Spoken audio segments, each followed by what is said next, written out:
ஹரே கிருஷ்ணா. எல்லாரையும் பக்தி சதாச்சார வகுப்புக்கு வரவேற்கிறேன். இன்னைக்கு வந்து ஸ்ரீல பக்தி சித்தாந்த சரஸ்வதி பிரபு பிரபு இது சரஸ்வதி தாஸ் தானே சரஸ்வதி தாக்கூர், சரஸ்வதி தாக்கூர் அவரை பத்தி தான் படிக்கிறார். அவர் யாரு? ஸ்ரீல பிரபுபாதாவோட ஆச்சாரியர். இவர்கிட்ட இருந்து அவர் தீட்சை வாங்கி ஸ்ரீல பிரபுபாதா நம்மளோட ஆச்சாரியரோட குரு இவர் தான். ஸோ இவரை பத்தி தான் இன்னைக்கு பார்க்க போறோம். எஸ், யார் இருக்க போறீங்க? 1 2 3 இன்னும் இன்க்ளூட் பண்ணி 4 பேர்.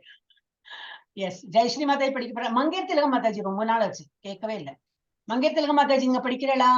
இத சொல்லுங்க. ஓ எஸ், படிங்க. ஓம் நமோ பகவதே, ஹரே கிருஷ்ணா. ஓம் நமோ பகவதே வாசுதேவாய.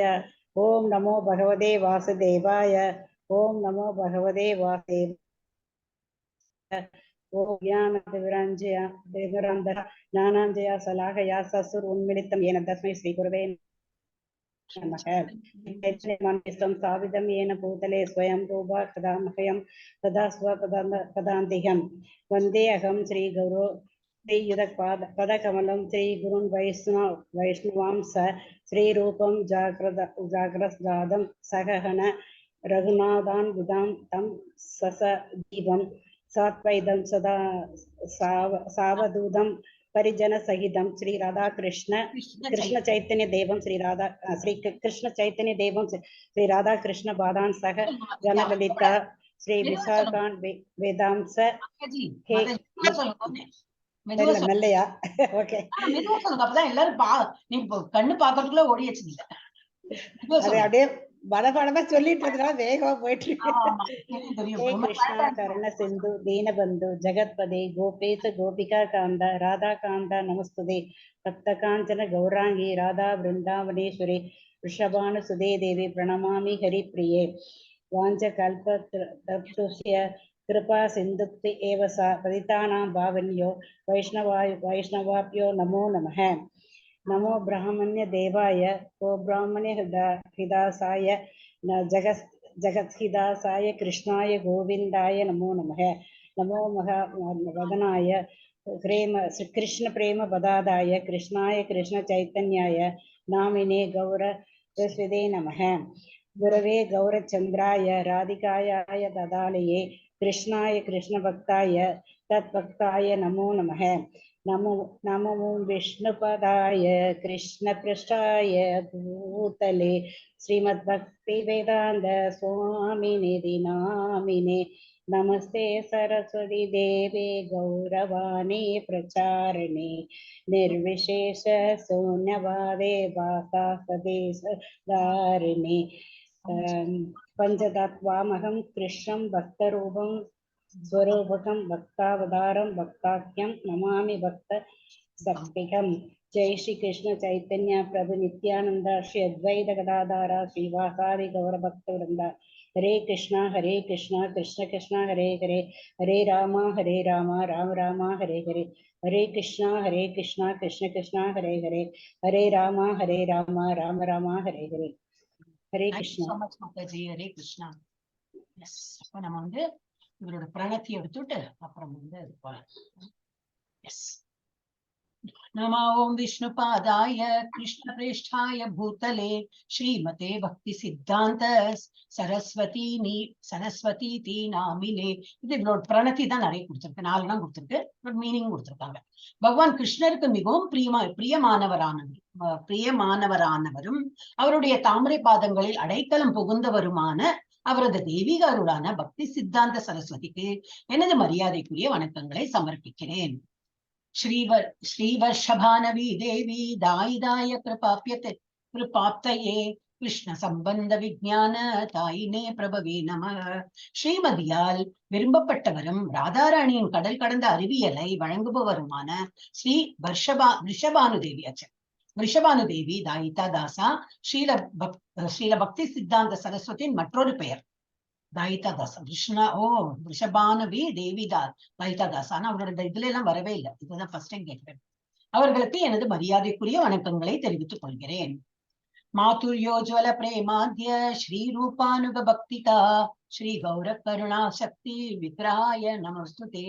ஸ்ரீல ரூப கோஸ்வாமியின் வழிபாட்டின் வரிசையில் சரியாக வருகிற ஸ்ரீ ஸ்ரீ ராதா மற்றும் கிருஷ்ணனின் தாம்பத்திய அன்பினால் செழுமைப்படுத்தப்பட்ட கிருஷ்ண கோலத்தை வெளிப்படுத்தும் வரிசையில் வந்த ஸ்ரீ சைத்தன்ய மகாபிரபுவின் கருணையின் ஆளுமை மிக்க ஆற்றலாகிய உங்களுக்கு எனது மரியாதையான வணக்கங்களை தெரிவித்துக் கொள்கிறேன். அவர்தான் ஸ்துதிச்சு எல்லாம் எழுதியிருக்கு. இதெல்லாம் அவரோட பிரணத்தி தான் இது எல்லாமே. நமஸ்தே கௌரவாணி ஸ்ரீ நமஸ்தே கௌரவாணி ஸ்ரீ மூர்த்தயே தினதாரிணே ரூபானுகவிருத்தப சித்தாந்த விருத்தப சித்தாந்த துவாந்தஹாரிணே ரூபானுகவிருத்த விருத்தப சித்தாந்த துவாந்தஹாரிணே. பகவான் சைத்தன்யரின் போதனைகளாக விளங்கும் உங்களுக்கு எனது மரியாதைக்குரிய வணக்கங்களை தெரிவித்துக் கொள்கிறேன். வீழ்ந்த ஆன்மாக்களை விடுவிப்பவர் நீங்கள். ஸ்ரீல ரூப கோஸ்வாமி கூறும் பக்தி தொண்டின் போதனைகளுக்கு எதிரான எந்த அறிக்கையும் நீங்கள் பொறுத்து கொள்ள மாட்டீர்கள். அப்ப இப்ப எல்லாருமே ரூபானுகாஸ். இந்த ரூபானுகான்னு என்னது? ரூப கோஸ்வாமியை ஃபாலோ பண்ற எல்லாருக்கும் பேர் என்னது? ரூபானுகா. சோ அதனாலதான் நிறைய அவருக்கு அவரோட பேர்லாம் போடுறது. அண்ட் இன்னைக்கு இவரோட சரித்திரம் தான் பார்க்க போறோம். அதுக்கு முன்னாடி இவரோட பேர்ல ஒண்ணும் இது இல்லை, பஜன் இல்ல, ஒன்லி குருவாஷ்டகம். ஏன்னா இவர் குரு, நம்ம குருவோட குரு இல்லையா? சோ நம்ம வந்து சர்வீட்டர் ஆஃப் த தானே. அப்ப குருக்கே நம்ம மரியாதை கொடுக்குறோம், அந்த குருவோட குருக்கு இன்னும் நிறைய மரியாதை கொடுக்கணும். சோ அதனால குருவாஷ்டகம் தான் பண்ணிட்டேன். அவர் வந்து விஸ்வநாத சக்கரவர்த்தி எழுதியது. சோ இது தெரியும் எல்லாருக்கும். சம்சாரதாவா தெரியும், அவர் பாடியது. संसारदावा नलिडलोका त्राणाय कारुण्यागनागनत्वं प्राप्तस्य कल्याण गुणार्णवस्य वन्दे गुरु श्रीचरणारविन्दं. संसारदावा नलिडलोका त्राणाय कारुण्यागनागनत्वं प्राप्तस्य कल्याण गुणार्णवस्य वन्दे गुरु श्रीचरणारविन्दं.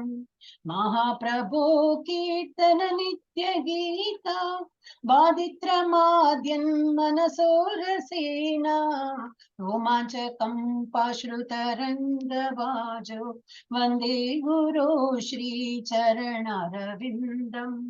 संसारदावानलविडलोका त्राणाय कारुण्यागनागनत्वं प्राप्तस्य कल्याण गुणार्णवस्य वन्दे गुरु श्रीचरणारविन्दं. श्रीविग्रहाराधन नित्यनाना शृङ्गारतन्मन्दिरमार्जनादौ युक्तस्य भक्तां सनियुञ्जतोऽपि वन्दे गुरु श्रीचरणारविन्दं. संसारदावा नललिडलोका त्राणाय कारुण्यागनागनत्वं प्राप्तस्य कल्याण गुणार्णवस्य वन्दे गुरु श्रीचरणारविन्दं. चतुर्विधा श्री भगवत् प्रसादा स्वाद्वान् तृप्तान् हरिभक्ति संगान् तृप्तैव तृप्तिं भजतः सदैव वन्दे गुरु श्रीचरणारविन्दं. संसारदावानलविडलोका त्राणाय कारुण्यागनागनत्वं प्राप्तस्य कल्याण गुणार्णवस्य वन्दे गुरु श्रीचरणारविन्दं. श्रीराधिका माधवयोरपार माधुर्यलीला गुणरूपनाम्ना प्रतिक्षणा स्वादनलोलुपस्य वन्दे गुरु श्रीचरणारविन्दं. संसारदावानलविडलोका त्राणाय कारुण्यागनागनत्वं प्राप्तस्य कल्याण गुणार्णवस्य वन्दे गुरु श्रीचरणारविन्दं. निकुञ्जयो नोरधिके निषेध्ये यायालिभिर्युक्तिरपेक्षणीया तत्र राधिदाक्ष अतिवल्लभस्य वन्दे गुरो श्रीचरणारविन्दम् संसारदावानललिडलोका प्राणाय कारुण्याघनाघनत्वं प्राप्तस्य कल्याण गुणार्णवस्य वन्दे गुरो श्रीचरणारविन्दम् साक्षात् दरिद्रेण समस्तशास्त्रे उक्तस्तथा भाव्यत एव सद्भिः किन्तु प्रबोर्य प्रिय एव तस्य वन्दे गुरो श्रीचरणारविन्दम् संसारदावानललिडलोका प्राणाय कारुण्याघनाघनत्वं प्राप्तस्य कल्याण गुणार्णवस्य वन्दे गुरो श्रीचरणारविन्दम् यस्य प्रसादात् भगवत् प्रसादो यस्य प्रसादात् न गते कुतोऽपि ध्यायन्तु वंस्तस्य यशस्त्रिसन्ध्यं वन्दे गुरो श्रीचरणारविन्दम् संसारदावानललिडलोका प्राणाय कारुण्याघनाघनत्वं प्राप्तस्य कल्याण गुणार्णवस्य वन्दे गुरो श्रीचरणारविन्दम् श्रीमद्गुरोरष्टकमेतद्वोच्चै ब्राह्मे मुहूर्ते पठति प्रयत्ना यस्तेन वृन्दावननाद साक्षात् वन्दे गुरो श्रीचरणारविन्दम् संसारदावानललिडलोका प्राणाय कारुण्याघनाघनत्वं प्राप्तस्य कल्याण गुणार्णवस्य वन्दे गुरो श्रीचरणारविन्दम् वन्दे गुरो श्रीचरणारविन्दम् वन्दे गुरो श्रीचरणारविन्दम् அவளுக்கு நம்மளோட சரணார விந்தம்னா இந்த சரணத்தை ஸ்பர்ஷிச்சு நம்ம நமஸ்காரம் பண்றோம். எஸ், இதோட இது மீனிங்கும் படிச்சு வரலாம். ஆன்மீக குரு கருணை கடலில் இருந்து ஆசி பெறுகிறார். காட்டுத்தீயை அணைக்க ஒரு மேகம் தண்ணீரை ஊற்றுவது போல் ஆன்மீக குருவானவர் ஜட வாழ்வின் எரியும் நெருப்பை அணைப்பதன் மூலம் பொருள் ரீதியாக பாதிக்கப்பட்ட உலகத்தை விடுவிக்கிறார். மங்களகரமான குணங்களில் பெருங்கடலான அத்தகைய ஆன்மீக குருவின் பாத தாமரைகளுக்கு எனது மரியாதைக்குரிய வணக்கங்களை சமர்ப்பிக்கிறேன். அப்புறம் இது வேணா யாரோ படிக்கிறாள், நான் படிச்சோட அப்புறம் உள்ளது நீங்க படிக்கணும். புனித நாமத்தை உச்சரிப்பது. ஹரே கிருஷ்ண மாதாஜி, நான் படிக்கட்டுமா? படிக்கிற நிறைய பேர் படிக்கணும் பிரபுஜி. நான் இது படிச்சு விடுறேன், அப்புறம் உள்ளது நீங்க படிக்கணும். புனித நாமத்தை உச்சரிப்பது பரவசத்தில் நடனம் பாடுவது மற்றும் இசைக்கருவிகளை வாசிப்பது ஆன்மீக குரு பகவான் சைத்தன்ய மகாபிரபுவின் சங்கீர்த்தன இயக்கத்தால் எப்போதும் மகிழ்ச்சி அடைகிறார். அவர் மனத்திற்குள் தூய பக்தியின் மெல்லிசையை ரசிப்பதால் சில சமயங்களில் அவரது தலைமுடி உதிர்கிறது. அவர் உடலில் நடுங்குவதை உணர்கிறார் மற்றும் அவரது கண்களில் இருந்து அலைகள் போல தண்ணீர் வழிகிறது. அத்தகைய ஆன்மீக குருவின் பாத தாமரைகளுக்கு எனது மரியாதையான வணக்கங்களை சமர்ப்பிக்கிறேன்.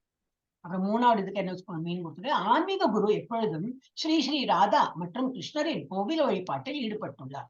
அத்தகைய வழிபாட்டில் அவர் தனது சீடர்களையும் ஈடுபடுத்துகிறார்.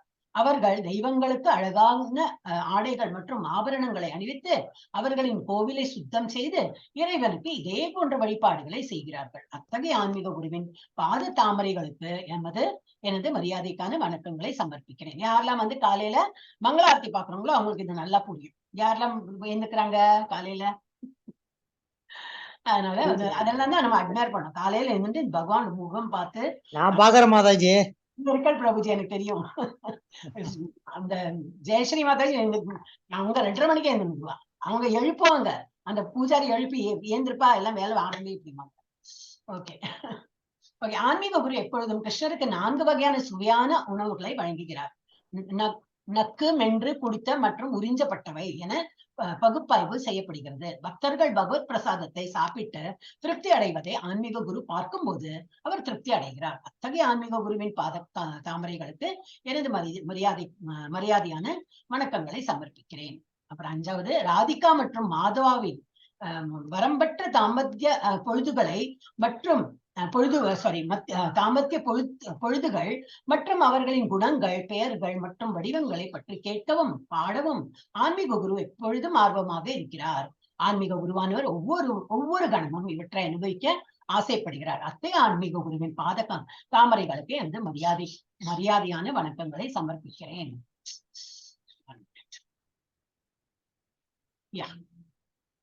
அடுத்து, ஆன்மீக குரு மிகவும் அன்பானவர். ஏனென்றால் அவர் கோபியர்களுக்கு உதவுவதில் நிபுணத்துவம் பெற்றவர். அவர் பிருந்தாவனத்தின் தோப்புகளுக்குள் ராதை மற்றும் கிருஷ்ணரின் திருமண உறவுகளை முழுமைப்படுத்த பல்வேறு சுவையான ஏற்பாடுகளை செய்கிறார். அத்தகைய ஆன்மீக குருவின் பாத தாமரைகளுக்கு எனது பணிவான வணக்கங்களை சமர்ப்பிக்கிறேன். இதெல்லாம் எங்கன்னா நம்ம இப்ப பாடினோம், அதோட மீனிங் தான். அதுல நம்ம அந்த சான்ஸ்கிரிட் நமக்கு புரியலை, ஆனா இது வந்து இப்ப மீனிங் கொடுத்திருக்கு, அதனால தான் புரியுது.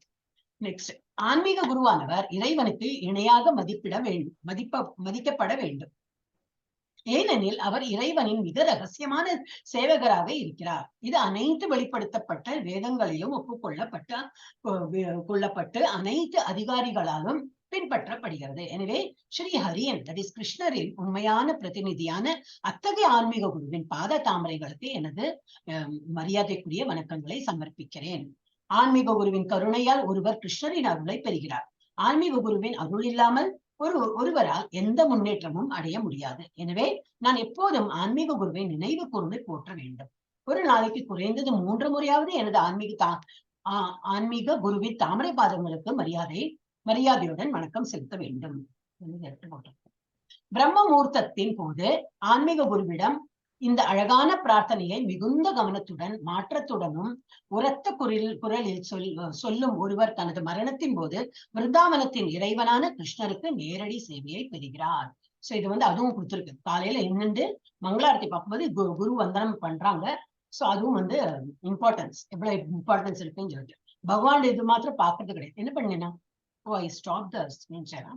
சாரி, இங்க கிளிக் பண்ண போறோம். ஒரே ஒரு நிமிஷம்.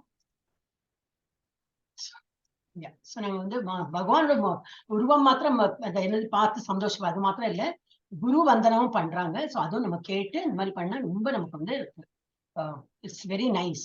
நாளையில இருந்து நம்ம எல்லாருமே அட்லீஸ்ட் இங்க இருக்கிற 4-5 பேர் இருக்கோமே, எல்லாரும் மங்கையர் மாதாஜி நீங்க வரது இல்லைன்னு நினைக்கிறீங்க. Maheswari Mataji, Mataji early morning sanding இருக்கீங்களா நீங்க? ஓ, அங்க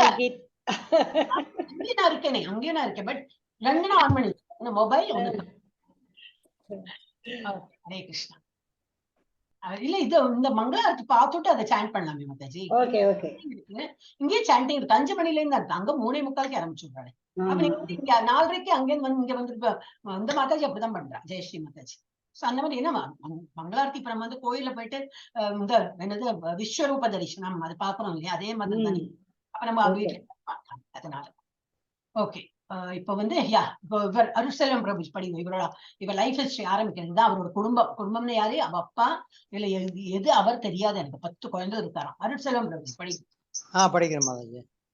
ஸ்ரீல பக்தி சித்தாந்த சரஸ்வதி பக்தி வினோதா தாக்குராவுக்கு பிறந்த 10 குழந்தைகளில் ஒருவராவார்.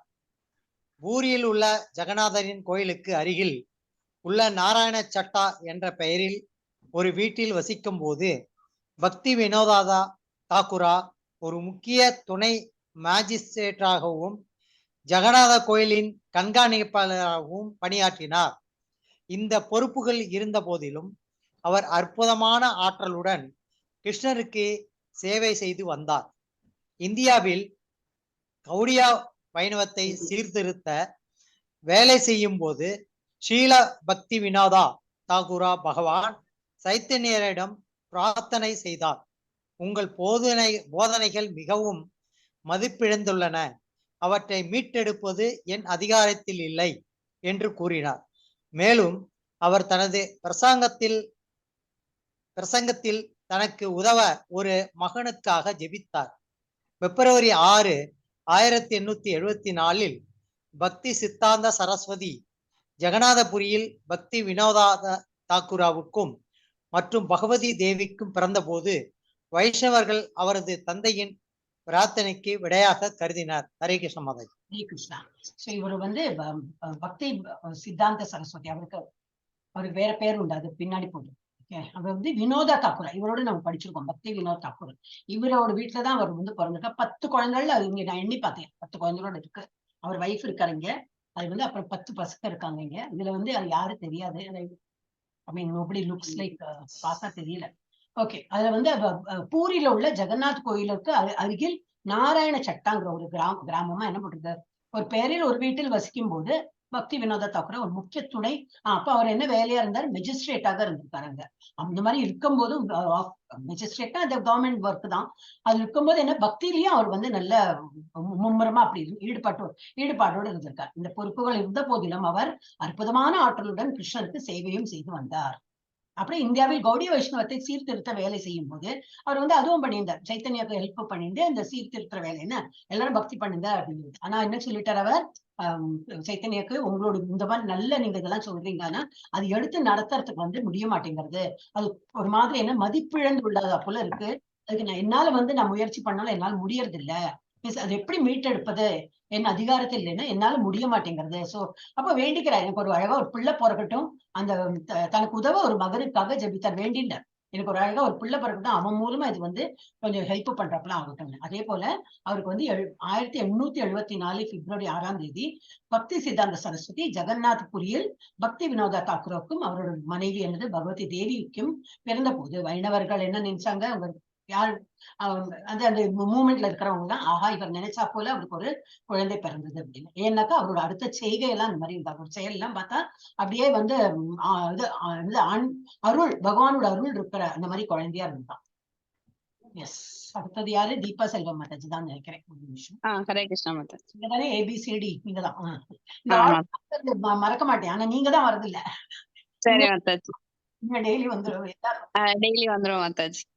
அவர் பிறந்த போது அவரது தொப்புள் கொடி கழுத்தில் சுற்றி கொண்டும் பிராமணர்கள் அணிந்திருக்கும் புனித நூலை போல மார்பின் குறுக்கேயும் போர்த்திருந்தது. அவருக்கு பெற்றோர் இட்ட பெயர் பிமலா பிரசாத். 6 மாதம் ஜெகநாத திருவிழாவின் வண்டிகள் பக்தி வினோதாவின் வீட்டு வாசலில் 3 நாட்களாக நகர முடியாமல் நின்று கொண்டிருந்தது. பக்தி வினோதா தகுராவின் மனைவி குழந்தைகளுடன் வண்டியில் உள்ள ஜெகநாதரை அணுகினாள். தன்னிச்சையாக குழந்தை தனது கைகளை நீட்டி ஜெகநாதரின் பாதங்களை தொட்டவுடன் இறைவனின் உடலிலிருந்து ஒரு மாலை அக்குழந்தையின் மீது ஆசீர்வாதமாக விழுந்தது. பக்தி வினோதா தாகூரா இதை அறிந்ததும் அவர் பிரார்த்தனை செய்த மகன் தான் இவர் என்பதை உணர்ந்தார். 5 வயது ஒரு நாள் பிமல பிரசாத் கிருஷ்ணருக்கு முறையாக படைக்கப்படாத மாம்பழத்தை உண்டதற்காக அவரது தந்தை அவரை மெதுவாக கண்டித்தார். பிமலா பிரசாத் ஒரு குழந்தையாக இருந்த போதிலும் தன்னை இறைவனுடைய குற்றவாளியாக கருதி இனி வாழ்நாள் முழுவதும் மாம்பழம் சாப்பிட மாட்டேன் என்று சபதம் செய்தார். ஹரே கிருஷ்ண மாதாஜி. பிறக்கும் போது எப்படி இருந்து கொடி சுத்தி பிறந்திருக்காரு. தொப்புள் கொடி வந்து கழுத்துலயும் சுத்தி, அப்புறம் வந்து எப்படி இந்த இதுல பூனல் போட்டுக்கிறாங்க, பிராமின்ஸ் எல்லாம் பூனல் போட்டுப்பாங்க. அந்த மாதிரி இந்த நெருக்க அந்த குறுக்க அந்த மார்போடு குறுக்க அந்த மாதிரியும் வந்து பிறந்திருக்கார். அது ஒரு மாதிரி ஒரு அடையாளம். அப்புறம் வந்து அவரோட என்ன பேரு பிறந்த போது அம்மா அப்பா பிமலா பிரசாத் அப்படின்னு. ஏன்னா பிமலா தேவின்னு அவங்களுக்கு வந்து வழிபாடு பண்ணி பிமலா தேவின்னு ஒரு தேவி இருந்தாங்களாம். அங்க வந்து ஆஃபர் எல்லாம் பண்ணி அந்த பிரசாதத்தை வந்து இவருக்கு கொடுத்து எல்லாம் பண்ணோன்னு இவருக்கே அந்த மாதிரி பேரே வச்சுட்டாங்க, பிமலா பிரசாத்.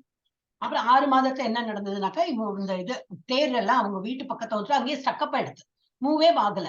அப்படியே மட்டும் ட்ரை பண்றாங்க, அப்படியே நிக்கிறது. அப்ப அவ அம்மா என்ன பண்றாங்க, சரி அந்த வந்து ஜெகநாத திருவழி வண்டிகள் பக்தி வினோதாவின் வீட்டு வாசல 3 நாட்களாக அது நகர முடியாம அப்படியே நின்றுட்டு இருந்தான். அப்புறம் அவங்க யாரு, இந்த பக்தி வினோத தாக்கூரோட வைஃப், அவங்க வந்து சரி நம்ம வந்து குழந்தை கூட்டின்னு போகலாம் அப்படின்னு சொல்லிட்டு ஜஸ்ட் பாக்குறதுக்கு தான் போயிருக்காங்க. அவங்க வந்து வண்டியில் உள்ள ஜெகநாதரை அணுகினார். தன்னிச்சையாக குழந்தை தனது கைகளை நீட்டி ஜெகநாதரின் பாதங்களை தொட்டவுடன் என்னன்னா, இறைவனோட கழுத்துல இருந்த உடலில் இருந்த மாலைனா கழுத்துலதான் இருக்கும், அந்த மாலையை அந்த குழந்தையின் மீது ஆசீர்வாதமாக விழுந்தது. சோ இதை பார்த்துட்டு எல்லாரும் வந்து அதிசயப்பட்டு போனான். ஏன்னா அது குழந்தை எவ்வளவு சின்ன குழந்தை, அப்ப அது கை தொட்ட உடனே மாலை பகவான் இவ்வளவு பெரிய உருவத்தை அங்க வச்சு பண்ணிட்டு இருக்காங்க அந்த தேர்ல, அது வந்து மாலையா விழுந்துடுது, இவர மேல விழுந்துடுது. சோ பக்தி வினோதா தாக்குரா இதை அறிந்ததும் இது தெரிஞ்சுட்டார் அப்பா யாரு பக்தி வினோத தாக்குரா. இதை அறிந்ததும் அவர் பிரார்த்தனை செய்த மகன் தான் இவர். ஏன்னா அவர் அந்த மாதிரி தானே பிரார்த்தனை பண்ணார், எனக்கு வந்து ஒரு பிள்ளை பிறக்கட்டும், உங்களோட இந்த இயக்கத்தை வந்து முன்னேற கொண்டு போறதுக்கு. யார்கிட்ட? சைத்தன்ய மகாபிரபுட்ட அவர் பண்ற இந்த ஏன்னா ஹரே கிருஷ்ணா இது வந்து இன்னும் பிரபலமாகறதுக்கு வந்து எனக்கு ஒரு குழந்தை பிறக்கணும்னு வேண்டின்னு இருந்தார். அப்போ இதுதான் அந்த குழந்தைன்னு சொல்லிட்டு அவர் உணர்றார். அப்புறம் 5 வயது ஆகும்போது, இது வந்து 6 மாச குழந்தை. அப்புறம் 5 வயது ஆகும்போது ஒரு நாள் என்னாச்சு, பிம்ல பிரசாத் அவர் வந்து தெரியாம அங்க ஒரு மாம்பழம் இருக்கேன்னு சாப்பிடுறாரு. அப்ப அவ அப்பா கண்டிச்சார் அவரை, இன்னும் பகவானுக்கு ஆஃபரே பண்ணல, நீ அதுக்குள்ள நீ சாப்பிடுறீ அப்படின்னு. சின்ன வயசு குழந்தை. அப்ப அந்த குழந்தைய வந்து இது தீர்மானம் செஞ்சுதான் நான் ரொம்ப அது கில்ட்டியா ஃபீல் பண்ணித்தான். நான் வந்து பகவானுக்கு ஆஃபர் பண்ணாத பிரசாதம் அது போயிட்டு நான் சாப்பிடல, அவருக்கு கொடுக்கறதுக்கு முன்னாடி நான் சாப்பிட்டேனே, இனிமே நம்ம வாழ்நாள் முழுவதும் மாம்பழமே சாப்பிட மாட்டேன்னு சொல்லிட்டு டில் டெத் அவர் வந்து அவர் மாம்பழத்தை தொடவே இல்லையா. அந்த மாதிரி உறுதி 5 வயசு குழந்தைக்கு அந்த மாதிரி எல்லாம். அப்புறம் வாழ்நாள் முழுவதும் அவர் வந்து சாப்பிடல. எஸ், ஜெயஸ்ரீ மாதாஜி படிங்க. ஹரே கிருஷ்ண மாதாஜி. ஹரே கிருஷ்ணா. 6 வயது 7 வயது சாரி மாதாஜி. மேல இருக்க ஒரு நிமிஷம் இருங்க, எனக்கு இது மறைக்க மேல இருக்கு மாதாஜி. 6 வயது தந்தை அவருக்கு கூர்ம தெய்வத்தை வழிபட கொடுத்தார். 7 வயது அவர் முழு பகவத்கீதையையும் மனப்பாடம் செய்திருந்தார் மற்றும் அதன் வசனங்களை கூட விளக்கினார். அவரது தந்தை பின்னர் வைணவ இதழான சஞ்சன தோஷானியை வெளியிடுவதோடு இணைந்து பிழை திருத்தம் மற்றும் அச்சிடுவதில் அவருக்கு பயிற்சி அளிக்க தொடங்கினார். தன் தந்தையுடன் பல புனித தலங்களுக்கு சென்று கற்றறிந்த பண்டிதர்களிடம் சொற்பொழிவுகளை கேட்டார். 10 வயது சேரம்பூர் மிஷனரி பள்ளியில் படிக்கும் போது அவர் தனது தந்தையால் ஹரே கிருஷ்ண மந்திரம் மற்றும் நரசிம்மதேவ மந்திரத்தில் தீட்சை பெற்றார். பிபலா பிரசாத் ஒரு மாணவராக இருந்த போது பள்ளி நூல்களுக்கு பதிலாக தந்தை எழுதிய புத்தகங்களை படிக்க விரும்பினார். 16 வயது வாழ்நாள் முழுவதும் பிரம்மச்சாரியாக இருக்க சபதம் எடுத்த ஒரு சமூகத்தை உருவாக்கி அதில் விமலா பிரசாத் மட்டுமே வெற்றி பெற்றார். 19 வயது 1893 கல்லூரியில் சேர்ந்து மிகவும் புத்திசாலித்தனமான மாணவராக இருந்தார். ஆனால் 2 ஆண்டுகளுக்கு பிறகு அதிலிருந்து வெளியேறினார். காரணம், அவர் பொருள் முதல்வாத வாழ்க்கை முறையில் சிக்கிக் கொள்ள விரும்பவில்லை. ஹரே கிருஷ்ணா. ஹரே கிருஷ்ணா. ஹரே கிருஷ்ணா. இதுல இருந்து என்னது 6 வயதுல இருந்து எல்லாம் 19 வயது வரைக்கும் கொடுத்துருக்காங்க. ஜஸ்ட் ஒரு பாயிண்ட் தான். அவரோட வந்து தந்தை வந்து என்னது கூர்ம தெய்வத்தை வழிபட அவருக்கு வந்து ஒரு விக்கிரகத்தை எடுத்து கொடுத்துருக்காரு. அப்ப அது வந்து அவர் அப்பல இருந்து இப்ப 6 வயசுல இருந்து கூர்ம அவதாரம் அந்த இது விக்கிரகத்தை தான் அவர் வந்து வழிபட்டு வந்தாராம். 7வது என்னது முழு பகவத்கீதையை வந்து பார்க்காம சொல்லி அதோட விளக்கங்களையும் அவர் வந்து சொல்லிட்டு இருந்தார். சின்ன குழந்தையில இருந்து நல்ல ஒரு பக்தி மார்க்கத்தை இருந்தாருன்னு சொல்லிட்டு தெரியாது. அப்புறம் என்ன இருக்கு, அவரது தந்தை பின்னர் வைணவ இதழான சஜ்ஜன தோஷானி அந்த மாதிரி ஒரு இதழ்னு மேகசின் வந்து வெளியிடுவதோடு இணைந்து பிழை திருத்தம், அந்த ப்ரூஃப் ரீடிங், அச்சிடுதல், அவருக்கு பயிற்சி அளிக்க அப்பாவே அவருக்கு வந்து அந்த மாதிரி பயிற்சி எல்லாம் ட்ரைனிங் கொடுத்துட்டு இருந்தா. இந்த மாதிரி புக் எல்லாம் வெளியிடணும் அப்படின்னு சொல்லிட்டு இப்ப தன் தந்தையுடன் பல புனித தலங்களுக்கு எல்லாம் சென்று கற்றறிந்து பண்டிதர்களிடம் சொற்பொழிவுகளை அப்ப அவ அப்பா கூடிய இதெல்லாம் போயிட்டு அந்த அப்படியே அந்த மார்க்கத்திலேயே இருந்திருக்காரு, ஆன்மீகத்திலேயே இருந்திருக்காரு. இப்ப 10 வயசு ஆகும்போது என்னது செரம்பூர் மிஷனரி பள்ளியில் படிக்கும் போது அவர் தனது தந்தையால் ஹரே கிருஷ்ண மந்திரம் மற்றும் நரசிம்மதேவ் மந்திரத்தில் தீட்சை பெற்றார். அப்பாட்டேந்தே இந்த குழந்தை வந்து 10 வயசுலயே தீட்சை பெற்றோம். என்ன மந்திரம்? ஹரே கிருஷ்ண மந்திரம் அண்ட் நரசிம்மதேவ் மந்திரத்தை தீட்சையாக பெற்றார். அப்புறம் பிம்லா பிரசாத், அவரோட அது உயர் பேர் தானே, அம்மா அப்பா வச்ச பேர் பிம்லா பிரசாத். அப்புறம் தான் வந்து டைட்டில் வந்தது சித்தாந்த சரஸ்வதி எல்லாம் அப்புறம் தான் வந்தது அவருக்கு. பிம்லா பிரசாத் ஒரு மாணவராக அப்புறம் கொஞ்சம் வளர்ந்து காலேஜுக்கு எல்லாம் போக ஆரம்பிச்சு அந்த மாதிரி மாணவராக இருந்தபோது பள்ளியில தான் இருந்தது. பள்ளி நூல்களுக்கு பதிலாக தந்தை எழுதிய புத்தகங்களை படிக்க விரும்பினார். பாட புத்தகத்துல எல்லாம் அவ்வளவு விருப்பம் இல்லை.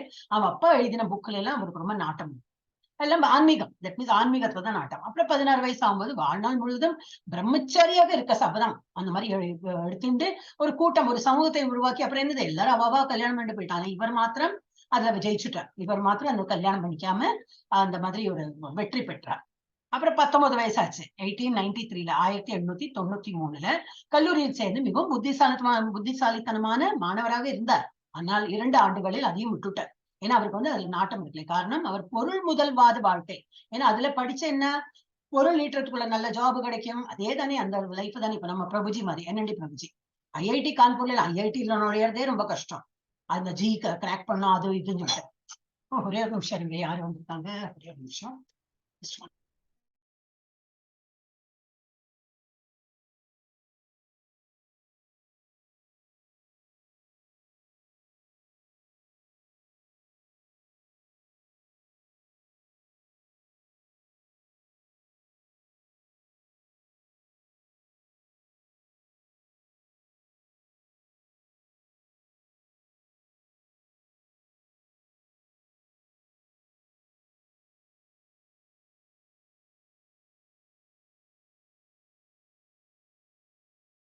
ஹரே கிருஷ்ணா. சாரி, வீட்டுல வேற யாரும் இல்லைன்னா இதெல்லாம் ப்ராப்ளம்.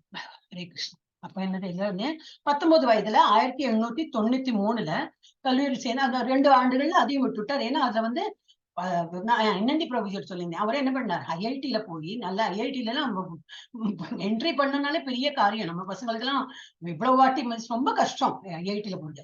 அப்போ அவருக்கு ஈஸியா ஐஐடில கிடைச்ச அந்த என்ட்ரன்ஸ் எக்ஸாம் பாஸ் பண்ணி அது உள்ள போய் அது படிச்சு அப்புறம் அங்க கேம்பஸ் பிளேஸ்மெண்ட்ல நல்ல ஜாப் கிடைச்சு நல்ல சம்பளம் எல்லாம் கரெக்ட். ஆனா அவருக்கு வந்து நாட்டம் இல்லாம போயிடுச்சு. ஏன், அது வந்து எல்லாம் பொருள்தனமான அந்த ஒரு வெறித்தனம் வந்துடும். பணம் பணம் பணம்னு அந்த ஒரு இது வந்துடும். அது வேண்டாம், அந்த வாழ்க்கை வேண்டாம். அப்ப அதுல இருந்து அந்த ஊறி போயிருக்கு, உள்ள ஆன்மீகம் ஊறி போயிருக்கு. சோ அவருக்கு வந்து அந்த வாழ்க்கை வேண்டாம். இவர் அப்போ காலேஜ் படிக்கும் போதே விட்டுட்டார். வாழ்க்கை முறையில் சிக்கிக்கொள்ள அவர் விரும்பவில்லை. அதனால அவர் வந்து வெளியில வந்துட்டார் அந்த மாதிரி கல்லூரி. எஸ். அப்புறம் அடுத்தது யாரு, ஜெயஸ்ரீ மதேஜ் படிச்சாச்சு. மகேஸ்வரி மதேஜ் படி. ஹரே கிருஷ்ணா மாதாஜி. 21 வயது 1895 திரிபுராவின் அரச குடும்பத்தின் வரலாற்றை எழுதுவதற்கு உதவுவதற்காக வழங்கிய சேவை ஏற்றுக்கொண்டார். ராஜாவுக்கு ஒரு அழகிய நூலகம் இருந்ததால் படிப்பில் ஈடுபட அவருக்கு வாய்ப்பு கிடைத்தது. 10 ஆண்டுகளாக தொடர்ந்தார். பின்பு பதவி விலகினார். மன்னர் அவருக்கு வாழ்நாள் முழுவதும் ஓய்வூதியம் வழங்கினார். முதலில் அதை ஏற்றுக்கொண்டார். அதனால் பின்னர் அவர் ஏற்றுக்கொள்வதை நிறுத்தினார். 26 வயது துறந்த வைஷ்ணவ துறவியான கௌர கிஷோரா தாசா பாபாஜியிடம் தீட்சை எடுக்க அவரது தந்தை அவருக்கு வழிகாட்டினார். அவர் முழுமையான உண்மையை பிரசங்கிக்க மற்ற எல்லா வேலைகளையும் ஒதுக்கி வைக்க வேண்டும் என்று அவருக்கு அறிவுறுத்தினார். கௌர கிஷோரா தாசா பாபாஜியின் ஆசீர்வாதத்தை பெற்ற பிமல பிரசாத் அவரது பக்தி சித்தாந்த சரஸ்வதி கிருஷ்ணரின் சேவைக்காக தனது உடல், மனம் மற்றும் வார்த்தைகளை அர்ப்பணிக்க தீர்மானித்தார். ஹரே கிருஷ்ணா. அப்ப இதுல என்னது 21 வயசு. அதுக்குள்ள அவருக்கு வந்து காலேஜ் தான் விட்டுட்டார். 21 வயசு ஆயிடுச்சு. 1895. அதுல என்ன பண்றார், திரிபுராவில் அரச குடும்பத்தின் வரலாற்றை எழுதுவதற்கு இப்ப இதெல்லாம் உண்டு இல்லையா, ஹிஸ்டாரிக்கலா பார்த்தீங்கன்னா இந்த ராஜா மகாராஜா அப்பா யாரு தாத்தா யாரு எந்த குடும்பம் குலம் அதெல்லாம் எழுதுவாங்க. சில பேர் ஹிஸ்டரி எல்லாம் எழுதுவாங்க. அந்த மாதிரி ஒரு வேலை கிடைச்சுதான். வேலைன்னா என்னது, சும்மா ஹெல்ப் பண்றதுதான். அந்த மாதிரி குடும்பத்துல வந்து வரலாற்றை எழுதுவதற்கு உதவுவதற்காக வழங்கிய சேவை ஏற்றுக்கொண்டார். அந்த மாதிரி ஒரு சேவையா தான் அவர் வந்து ஏற்று பண்ணிட்டு இருந்தார். ராஜாவுக்கு ஒரு அழகிய நூலகம் இருந்ததால் நல்ல படிப்பையும் அவருக்கு கொஞ்சம் இன்ட்ரெஸ்ட் தானே. அப்ப அந்த நூலகத்தை நிறைய புஸ்தகம் எல்லாம் படிச்சு அந்த ரெஃபரன்ஸ்ல அவர் எழுதிட்டு இருந்தார். ஈடுபட அவருக்கு வாய்ப்பு கிடைத்தது. 10 ஆண்டுகளாக அது தொடர்ந்தார். 21 வயசு 31 வயசும் தொடர்ந்தார். ஆனா இன்பிட்வீன் அவருக்கு இன்ட்ரெஸ்ட் போயிடுத்து.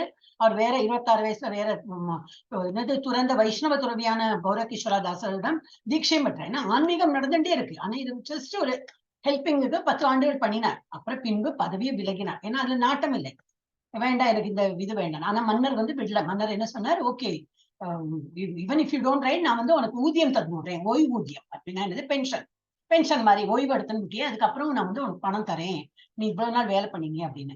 முதலில் அதை ஏற்றுக்கொண்டார். அப்புறம் அதையும் வேண்டாம் வச்சுட்டார். ஏற்றுக்கொள்ள நிறுத்தினார். அப்ப எவ்வளவு பணத்துக்கு அவ்வளவுதான் இம்பார்ட்டன்ஸ் அவனுக்கு. இதெல்லாம் ஒண்ணும் வேண்டாம் நமக்கு அப்படின்னு. அதனால நல்ல வேலையும் விட்டு படிப்பும் வேண்டாம், ஒண்ணும் வேண்டாம், ஆன்மீகத்துல இருந்தா போகணும் அப்படின்ட்டு அவர் 26 வயசுல என்ன பண்ணார், அதான் அந்த இது பண்ணிட்டே இருக்கும் போது 26 வயசுல துறந்த வைஷ்ணவ துறவியான கௌரகிஷோரதாசா, நம்ம இந்த கிளாஸ்ல படிச்சுட்டோம். கௌரகிஷோரதாசா அவர் தான் வந்து தீட்சை. அவ அப்பா என்ன சொன்னார், வினோத டாக்குரா சொன்ன, இவருக்கு வந்து நான் யாருக்குமே தீட்சை கொடுக்க மாட்டேன்னு சொல்லிட்டு இருந்தார். இவர் வாழ்நாள்ல நான் யாருமே என்னோட சீடன்னு ஏத்துக்க மாட்டேன் அப்படின்னு. ஆனா அப்பா பக்தி வினோத தாக்கூர் இல்ல, என் பிள்ளைக்கு நீதான் கொடுக்கணும், நீதான் தீட்சை கொடுக்கணும்னு சொல்லிட்டு இவரும் ஒத்த கால நின்னார். யாரு, பக்தி சித்தாந்த சரஸ்வதி அவரும், நீ எடுத்துட்டா உங்ககிட்டதான் நான் தீட்சை எடுப்பேன் அப்படின்னு.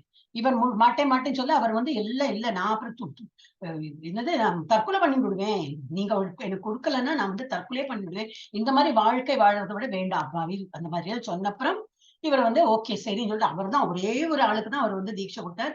இந்த ஸ்ரீலா பக்தி சித்தாந்த சரஸ்வதி அவருக்கு தான் கொடுத்தார். அதுக்கப்புறம் வேற யாருக்குமே இவர் வந்து தீட்சை கொடுக்கல. அது அந்த இவரோட ஸ்டோரி பார்க்கும்போது தெரிஞ்சுது. சோ அந்த மாதிரி அவர் வந்து 26 வயசுல இவர்கிட்ட போய் கெஞ்சி கூத்தாடி, ஏன்னா அப்பா சொன்னாலே தான் இவர்கிட்ட போய் ரொம்ப நாலேஜ் வளர்க்கலாம். அப்போ ஏன்னா இவர் வந்து அடிக்கடி வீட்டுக்கும் போகலாம். 10 குழந்தைகள் இருக்கு, தினமும் பாகவதம் எல்லாம் படிப்பாங்க. இவர் சன்னியாசி. ஆனா அவ வீட்டுல போயிட்டு அந்த என்ன அப்பாவோட அந்த வீட்டுல போயிட்டு பாகவதம்லாம் கேட்பாரு. அப்போ இவரோட இல்ல ஞானம் வந்து அவ அப்பா தெரிஞ்சு போயிடுது. அதனாலதான் தீட்சை எடுத்தனா, என் பிள்ளை தீட்சை எடுத்தனா உங்ககிட்ட இருந்தா எடுக்கணும் அந்த மாதிரி. அப்ப 26 வயசுல என்னது கௌரகிஷோர தாச பாபாஜியிடம் தீட்சை எடுத்து அவரது தந்தை அவருக்கு வழிகாட்டினார். அவர் முழுமையான உண்மையை பிரசங்கிக்கும் மற்ற எல்லா வேலைகளும் ஒதுக்கி வைக்க வேண்டும். அதனாலதான் இந்த வேலையை விட்டார். ராஜாவோட அந்த ஹிஸ்டரி எழுதுற வேலையை அதனாலதான் விட்டார். ஆனா வந்து இவர் அந்த மாதிரி சொன்னோன்னு சரின்னு சொல்லிட்டு அப்புறம் இன்னும் கொஞ்சம் வருஷம் அப்புறம் தான் 10 ஆண்டுகள் 26னா அப்புறம் இன்னும் ஒரு 4 வருஷம் அவர் பண்ணிட்டு இருந்தான்னு நினைக்கிறேன். அதுக்கப்புறம் அதையும் விட்டுவிட்டு ஃபுல் உண்மையான அந்த இது உண்மையாக பிரசங்கம் பகவானை பத்தி உள்ள இது பிரசங்கம் பண்றதுக்கு எல்லா வேலைகளும் துறந்து அதுதான் அவருக்கு இவர் வந்து அறிவுறுத்தினர். அதை வந்து ஃபாலோ பண்ணினார். அப்புறம் கௌரகிஷோரதாசா என்ன பண்ணார்? அவருடைய ஆசீர்வாதத்தை பெற்ற விமல பிரசாத், அதாவது பக்தி சித்தாந்த சரஸ்வதி கிருஷ்ணரை சேவைக்காக தனது உடல் மனம் மற்றும் வார்த்தைகளை அர்ப்பணிக்க தீர்மானித்தார். அப்புறம் ஃபுல்லா டோட்டல் 100% அவர் வந்து அதுக்கே வந்து இது பண்ணிட்டார், தியாகம் பண்ணிட்டார். எஸ் மங்கேர் மாதாஜி, அடுத்து நீங்க படிங்க. எஸ் படிங்க.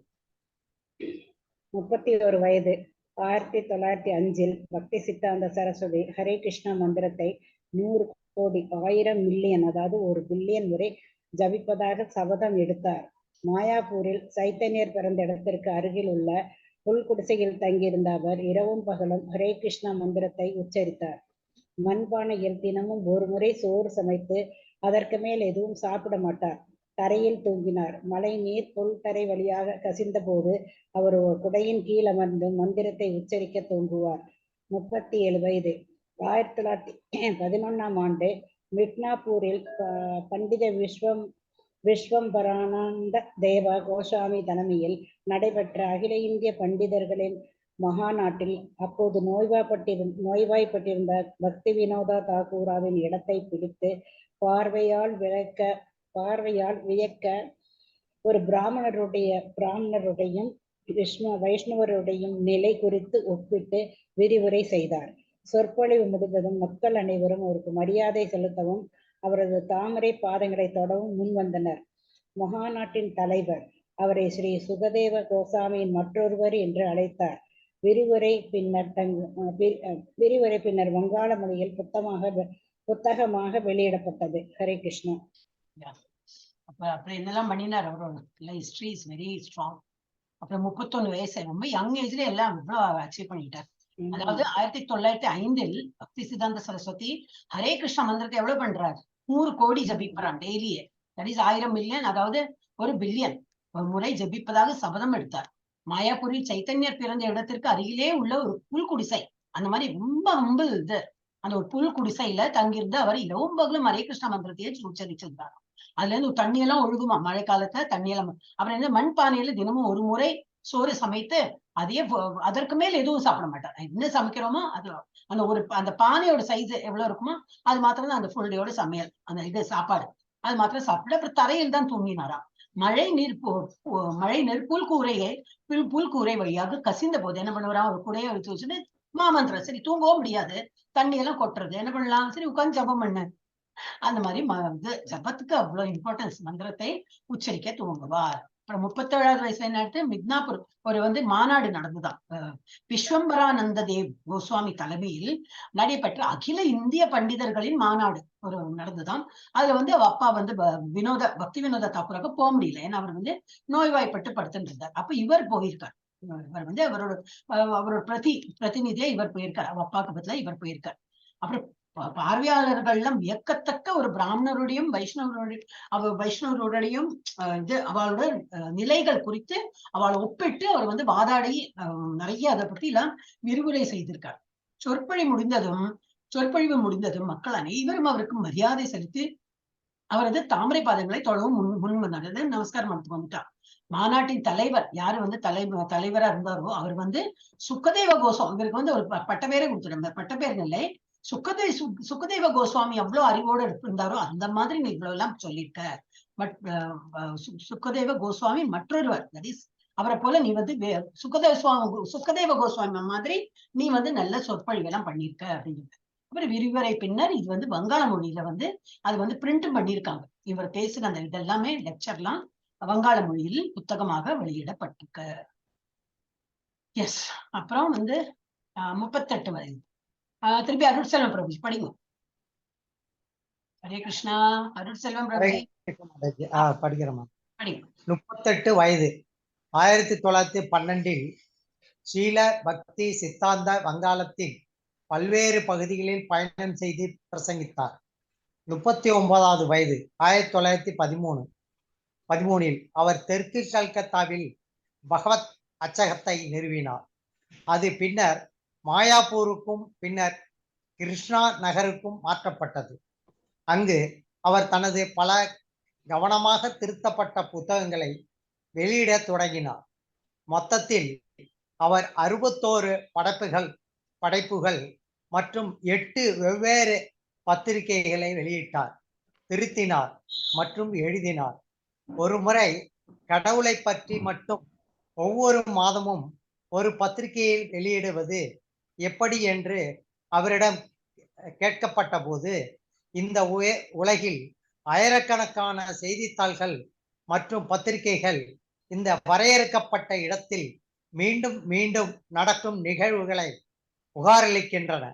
எனவே நித்தியமான செய்திகளை புகாரளிக்க எப்போதும் புது பரமபுருஷ பகவானை பற்றிய வரம்பற்ற ஆன்மீக சாம்ராஜ்யத்தில் ஒவ்வொரு வினாடியிலும் ஒரு பத்திரிகையை வெளியிடலாம், மாதந்தோறும் பேசலாம் என்று அவர் பதிலளித்தார். 40 வயது 1914 அவரது தந்தை மறைந்தார். 41 வயது 1915 அவரது ஆன்மீக குரு மறைவுடன் ஸ்ரீல பக்தி சித்தாந்த சரஸ்வதி பகவான் சைத்தன்யரின் பணியை தொடர்ந்தார். ஹரே கிருஷ்ணா மதம். ஹரே கிருஷ்ணா. சரின்னா 38 வயசுல என்ன எடுத்து வங்காளத்தில் பல்வேறு பகுதியில் பயணம் செய்ய ஆரம்பிச்சிட்டாரு. 39 என்ன எடுத்து தெற்கு கல்கத்தாவில் புஸ்தகம் அச்சிடுறது. இப்ப நம்ம ஸ்ரீல பிரபுபாதா தான் புக் எல்லாம் அச்சிட்டு இருந்தா நான் நினைச்சிருந்தேன். இந்த ஸ்டோரி படிச்சப்பதான் தெரியும் அவரோட குரு அதான் பண்ணிட்டு இருந்தா. அதனால அவர் பிரபுபாதாவுக்கு சொல்லியிருக்காரு, உங்களோட பணம் கிடைக்கும் போதெல்லாம் நீ புக்கு பிரிண்ட் பண்ண, ஏன்னா அவர் அதான் பண்ணிட்டு இருந்தார். அப்ப அதனாலதான் இவர்கிட்டயும் அந்த மாதிரி சொல்லியிருக்காரு. இவரும் ஸ்ரீல பிரபுபாதா நல்லா எழுதி புக்கை பிரிண்ட் பண்ணி அந்த மாதிரி லீனேஜ் வந்திருக்கு. சோ அவர் அச்சகத்தை நிறுவினார். ஒரு பகவத் அச்சகம் சொல்லிட்டு அதை நிறுவி அது பின்னர் மாயாப்பூர்ல இருந்தது. அதுக்கப்புறம் இல்ல மாயாப்பூருக்கும் பின்னர் கிருஷ்ணா நகருக்கும் மாற்றப்பட்டது. அந்த மாதிரி ஒரு இடம் சேஞ்ச் ஆயிட்டு வந்தது. அங்க அவர் தனது பல கவனமாக திருத்தப்பட்ட புத்தகங்களை வெளியிட தொடங்கினார். அதெல்லாம் ஐ திங்க் பெங்காலில தான் இருக்கும்னு நினைக்கிறேன். அவர் எழுதின அந்த புஸ்தகம் எல்லாம் தெரியல நமக்கு என்னதுன்னு. போட்டிருந்தது அந்த இதுல இன்டர்நெட்ல. நான் இதுல இவங்க போடல, இப்ப நானும் விட்டுட்டேன். 8 வெவ்வேறு பத்திரிகைகளை வெளியிட்டார் போட்டிருக்கோம். அங்க 7 தான் போட்டிருந்தேன். So I don't want to cross என்ன போட்டிருக்கோம் அதையே நம்ம வச்சு விடலாம். சப்போஸ் இப்ப 7 போட்டிருந்தா அதையே எடுத்து நீங்க காப்பி பண்ணி கொஞ்சம் எக்ஸ்ட்ரா இன்ஃபர்மேஷன், நான் நிறைய எக்ஸ்ட்ரா இன்ஃபர்மேஷன் கொடுத்துருக்கேன். நான் இங்க அவ கொடுக்கறத தவிர இன்னும் இருக்கு. அப்புறம் அவளோட மெயின்டைன் பண்ணி என்ன கொடுத்துருக்காங்களோ அதையும் தப்பு வராம அதை இப்படி பார்த்து நம்ம பண்ணிருக்கேன். சோ 8 வெவ்வேறு பத்திரிகைகளை வெளியிட்டு இருக்காரு. திருத்தி அப்புறம் நாட் ஒன்லி வெளியிட்டு இருக்காரு, திருத்தவும் செஞ்சு ப்ரூஃப் ரீடிங் பண்ணி அது எழுதவும் செஞ்சு வெளியிட்டு அந்த மாதிரி எல்லாம் நிறைய வேலை பண்ணியிருக்காரு. ஒரு முறை கடவுளை ஒருத்தர் யாரோ கேட்டிருக்காருட்ட, கடவுளை பற்றி மட்டும் ஒவ்வொரு மாதமும் ஒரு பத்திரிகை வெளியிடுவது எப்படி நம்மளால முடியும்? வெறும் ஆன்மீகத்தை தான் எழுதணும்னா அது எப்படி முடியும்? என்னதான் எழுத முடியும்னு என்று அவரிடம் கேட்டபோது அவர் என்ன சொல்றாரு, உலகில் ஆயிரக்கணக்கான செய்தித்தாள்கள் இருக்கு, எவ்வளவு செய்தித்தாள், என்ன இன்ஃபர்மேஷன் அதேதான். அவன் கொலை பண்ணானே அதேதான் எல்லாத்தையும் எதிர்ப்பான். ஒரு பில்டிங் விழுந்ததுன்னா அதேதான் எல்லாத்தையும் அப்போ வாங்கி படிக்கிறாங்க இல்லையா? நிறைய பேர் ஒரு பேப்பரை வாங்கி படிக்கிறாங்க. சோ அந்த மாதிரி இந்த வரையறுக்கப்பட்ட இடத்தில் மீண்டும் மீண்டும் நடக்கும் நிகழ்வுகளை புகார் அளிக்கிறார். அவர் பிரிண்ட் பண்றாங்க, எல்லாரும் படிக்கிறாங்க. அதையே விழுந்து படிக்கிற ஜனங்க. எனவே நித்தியமான செய்தியானது பகவானை பற்றி உள்ள செய்திகள், இதெல்லாம் குறிப்புகள்லாம் இருக்கு, நிறைய இருக்கு. அதெல்லாம் அது புகார் அளிக்க எப்பொழுதும் புது பரமபுருஷ பகவானையும் நிறைய பேர் இருக்காங்க. நிறைய சுவாமிஜி குருஜிஸ் எல்லாம் இருக்காங்க. அவங்களை பத்தி எழுதுறதுக்கு வரம்பற்ற ஆன்மீக சாம்ராஜ்யத்தில் ஒவ்வொரு வினாடியும் ஒரு பத்திரிகை பண்ணலாம், வெளியிடலாம். அவ்வளவு பேர் இருக்காங்க. அவளை பத்தி எல்லாம் எழுதி நம்ம படிக்கலாம். அந்த மாதிரி பண்ணலாம், மாதந்தோறும் பேசலாம் என்று அவர் பதிலளித்தார். பட் இன் ஜெனரல் பப்ளிக் அது தெரியாது. இது பத்திரிகையாளர்னா நம்ம பௌதிக உலகத்துல என்ன நடந்திருக்கோ அதேதான். ஹரே கிருஷ்ணா. யாரு? மங்கேர மாதாஜி. எஸ், மியூட் பண்ணிட்டேன். தீபா மாதா நீங்க மியூட் பண்ணி. சோ அந்த மாதிரி அவர் பதிலளித்தார். ஆன்மீக எப்படி ஒரு வினாடியும் நம்ம பிரிண்ட் பண்ணலாம், அவ்வளவு விஷயங்கள் இருக்கு, அவ்வளவு பிரபுக்கள் இருக்காங்க, அவரை பத்தி எல்லாம் எழுதலாம், படிக்கலாம் அப்படின்னு. அப்புறம் 40 வயசுல அவர் தந்தை மறைந்தார். 41 வயசுல அவர் ஆன்மீக குருவும் மறைந்துட்டார். யாரு? சைத்தன்ய மகாபிரபு. அவர் வந்து சைத்தன்யரின் பணியை என்ன பணி, ஹரே கிருஷ்ணா மூமெண்ட் அவர் வந்து என்னது லீடர்ஷிப் மாதிரி இருந்து அதை வந்து முன்னுக்கு கொண்டு போனார். எஸ், தீபா செல்வா மாதாஜி படிங்க. படிக்க மாதாஜி. 44 வயது 1918 மாயாப்பூரில் அவர்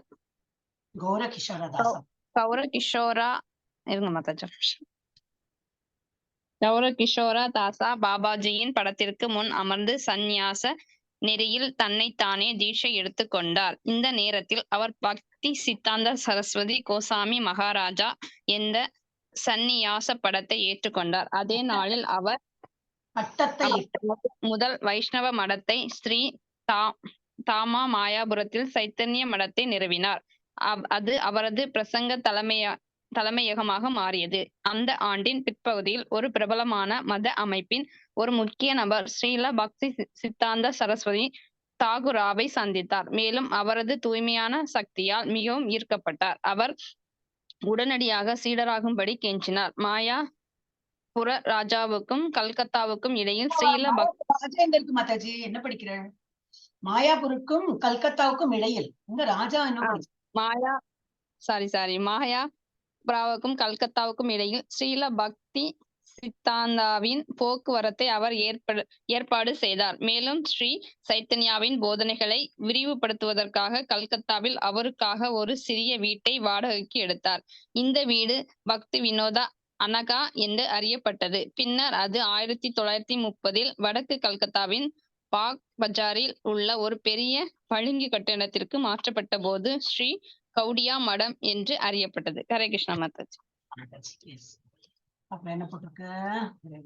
44 வயதுல என்ன எடுத்து மாயாபுரில் கௌரகிஷோரா தாசா பாபாஜி படத்துக்கு, ஏன்னா கௌரகிஷோர தாசா எல்லாம் போயாச்சு, ஆனா படத்துக்கு முன்னாடி உட்காந்துட்டு தானே வந்து தீட்சை, அந்த படத்துக்கு முன்னாடி உட்காந்துட்டு தானே தீட்சை பெற்று பேரும் வச்சுட்டார். அவருக்கு பக்தி சித்தாந்த சரஸ்வதி கோஸ்வாமி மகாராஜா என்ற சந்நியாச பட்டத்தை ஏற்றுக்கொண்டார். யாரில் அவரே தான் ஏற்றுட்டார். அப்படி அதே நாளில் அவர் தனது முதல் வைஷ்ணவ மடத்தை தாமா மாயாபுரத்தில் சைத்தன்ய மடத்தை நிறுவினார். அதே நாளைக்கு வந்து ஒரு தாம்னா என்னது ஒரு இடம் தான், சைத்தன்ய மடத்தையும் அவர் நிறுவினார். அது அவரது பிரசங்க தலைமையாகும். அங்க உட்காந்து அவர் வந்து பிரசங்கம் பண்றதுக்கு அந்த இடத்த வந்து யூஸ் பண்ணியிருந்தார். அப்புறம் அந்த ஆண்டின் அப்புறம் அதே இது சுவாமிஜி ஆனப்புறம் ஆண்டின் பிற்பகுதியில் ஒரு பிரபலமான மத அமைப்பில் ஒரு முக்கிய நபர் ஸ்ரீல பக்தி சித்தாந்த சரஸ்வதி தாக்குரவை சந்தித்தார். ஒரு நல்ல முக்கியமான ஒரு நபர் அவரை சந்தித்து இன்னமும் வந்து அவரது தூய்மையின் சக்தியால் மிகவும் ஈர்க்கப்பட்டார். இவரோட இவ்வளவு பக்தி எல்லாம் பார்த்துட்டு ரொம்ப அவர் ஈர்க்கப்பட்டு அவர் என்ன பண்ணார், உடனடியாக அவர் உடனடியாக சீடராகும்படி கெஞ்சினார். இம்மிடியட்டா நான் ஒரு சீடர் ஆகணும் அப்படின்னு. மாயாபுரவுக்கு கல்கத்தாவுக்கும் இடையில் ஸ்ரீல பக்தி சித்தாந்தாவின் போக்குவரத்தை அப்புறம் அவர் வந்து அதை போயிட்டு வரத்துக்குள்ள அந்த இதெல்லாம் ஏற்பாடுலாம் பண்ணி அவரை வந்து சைத்தன்யரின் போதனைகளை விரிவுபடுத்துவதற்காக கல்கத்தாவில் அவருக்கு ஒரு சிறிய வீட்டையும் வாடகைக்கு எடுத்தார். அவ்வளோ ஒரு டிவோட்டினா அப்படி இருக்கணும் இல்லையா, எல்லாமே விழுந்து எல்லாம் பண்ணியிருக்காரு. எனக்கு வந்து இதுவும் குடும்பம், என்னை வந்து டிவோட்டி ஆயிட்டுக்குங்க, உங்களுக்கு போயிட்டு வர செலவு நான் கொடுக்குறேன், என்னை வாங்க, அப்புறம் உங்களுக்கு ஒரு சின்ன வீடியோ நான் வந்து தயார் பண்ணி கொடுக்குறேன், அங்க வந்து இருந்தா நீங்க. அப்புறம் அந்த வீடு என்ன பேரு, பக்தி வினோத அகனா, நீங்க அனகா பிடிச்ச இல்லையா, அகனா என்று அறியப்பட்டது. இன்னும் 1930 அதுக்கு வந்து பேர் 1930 வடக்கு கல்கத்தாவில் பாக் பஜார் உள்ள ஒரு பெரிய பளிங்கு கட்டிடத்துக்கு மாற்றப்பட்டிருக்கு. அப்புறம் அதோட என்ன பேர் வச்சுட்டாங்க, கௌடியா மடம் என்று அறியப்பட்டது. அப்ப ஐ திங்க் இன்னமும் அது வந்து கௌடியா மடமா இருக்குன்னு நினைக்கிறேன். எஸ், அடுத்தது யாரு மாதாஜி? ஜெயஸ்ரீ மாதாஜி படிங்க.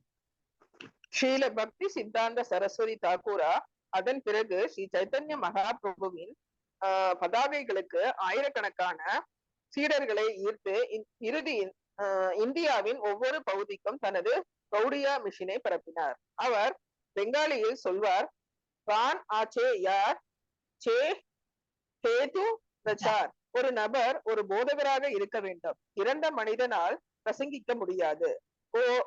கோஷவிடவும் பேசவும் சென்ற அவரது சாமியார்கள் சிலர் தங்கள் கூட்டத்தில் கலந்து கொள்ளவில்லை என்று தெரிவித்த போது ஸ்ரீல பக்தி சித்தாந்தா பதிலளித்தார், அது ஒரு விஷயமே இல்லை, 4 சுவர்களும் கேட்கும், அதுவே போதுமானது, ஏமாற்றம் அடைய வேண்டாம், கோஷம் போடுங்கள். அவருடைய சீடர்களில் சிலர் விழுந்து விட்டார்கள் என்ற உண்மையை பற்றி கருத்து தெரிவிக்கையில் சில வீரர்கள் இறந்து விடுவார்கள் என்று அவர் கூறினார். அவர் இவ்வுலகை விட்டு செல்லும் போது ஆன்மீக வாழ்க்கை மற்றும் பாகவத தத்துவத்தை பரப்புவதற்காக 64 கௌடிய மடங்களை திறந்தார். ஹரே கிருஷ்ணா. ஹரே கிருஷ்ணா மாதாஜி.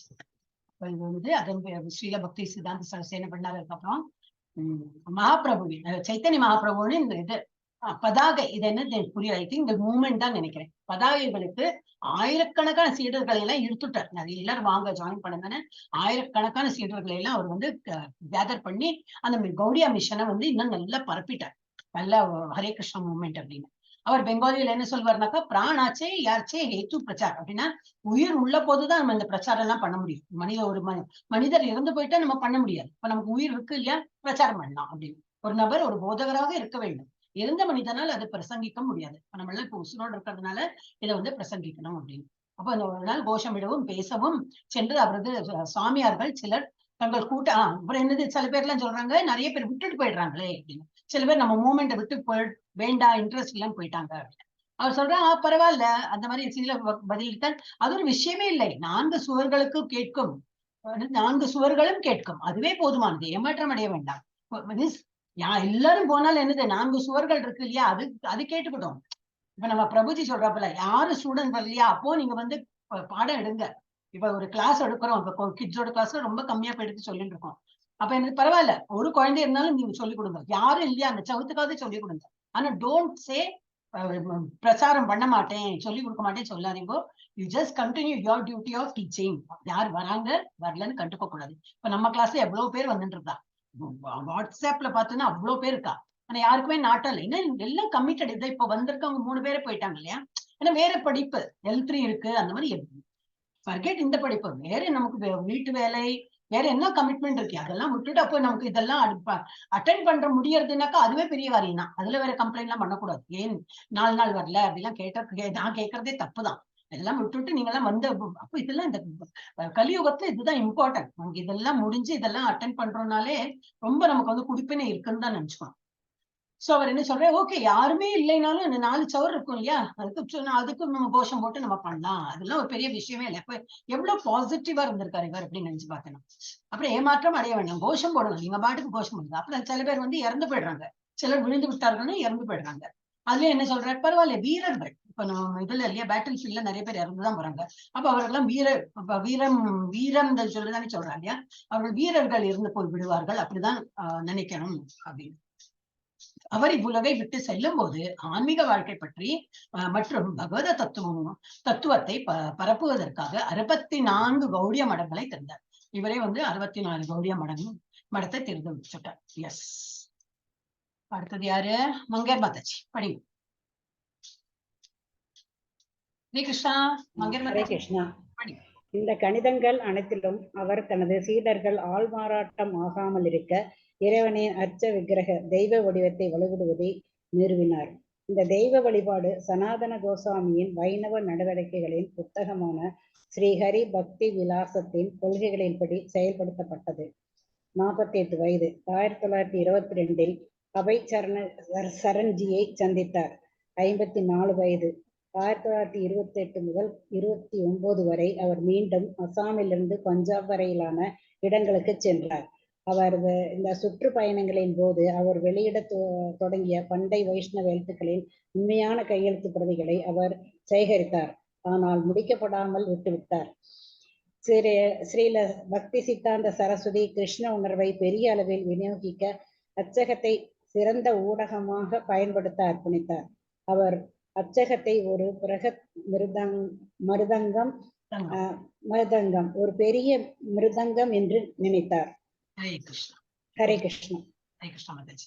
இந்த கணிதங்கள் அனைத்திலும் என்னது, அவர் தனது சீடர்களா இந்த கணிதம்னா என்னது, இந்த மாதிரி ஒரு மூவ்மெண்ட்ல இவ்வளவு பேர் ஜாயின் பண்ணிருக்கானா, இட் வாஸ் வெரி பர்டிகுலர். என்னது ஆள்மாறாட்டம், தட் மீன்ஸ் இது இந்த என்னது அத்வைத்த பிலாசபியில யாரும் போக கூடாது, மாயாவாதிகளை யாரும் இருக்கக்கூடாது, உருவ வழிபாடு எல்லாம் பண்றாங்களா அப்படின்னு ரொம்ப கேர்ஃபுல்லா அவர் வந்து பார்த்திருந்தாங்க. ஏன்னா சில பேர் அப்படி நழுவி வந்து மாயாவாதி பிலாசபி பண்ண ஆரம்பிச்சிருவாங்க. ஏன்னா மோஸ்ட்லி அந்த டைம் இப்போ இருக்கு இல்லையா, நிறைய பேர் வந்து மாயாவாதி பிலாசபி தான் ஃபாலோ பண்றாங்க. ஏன்னா பகவான் எல்லா ரூபத்திலயும் இருக்காரு, கிருஷ்ணா மாத்திரம் ஏன் வழிபடணும் அப்படிங்கிற மாதிரி நிறைய பேர் இருக்கும்.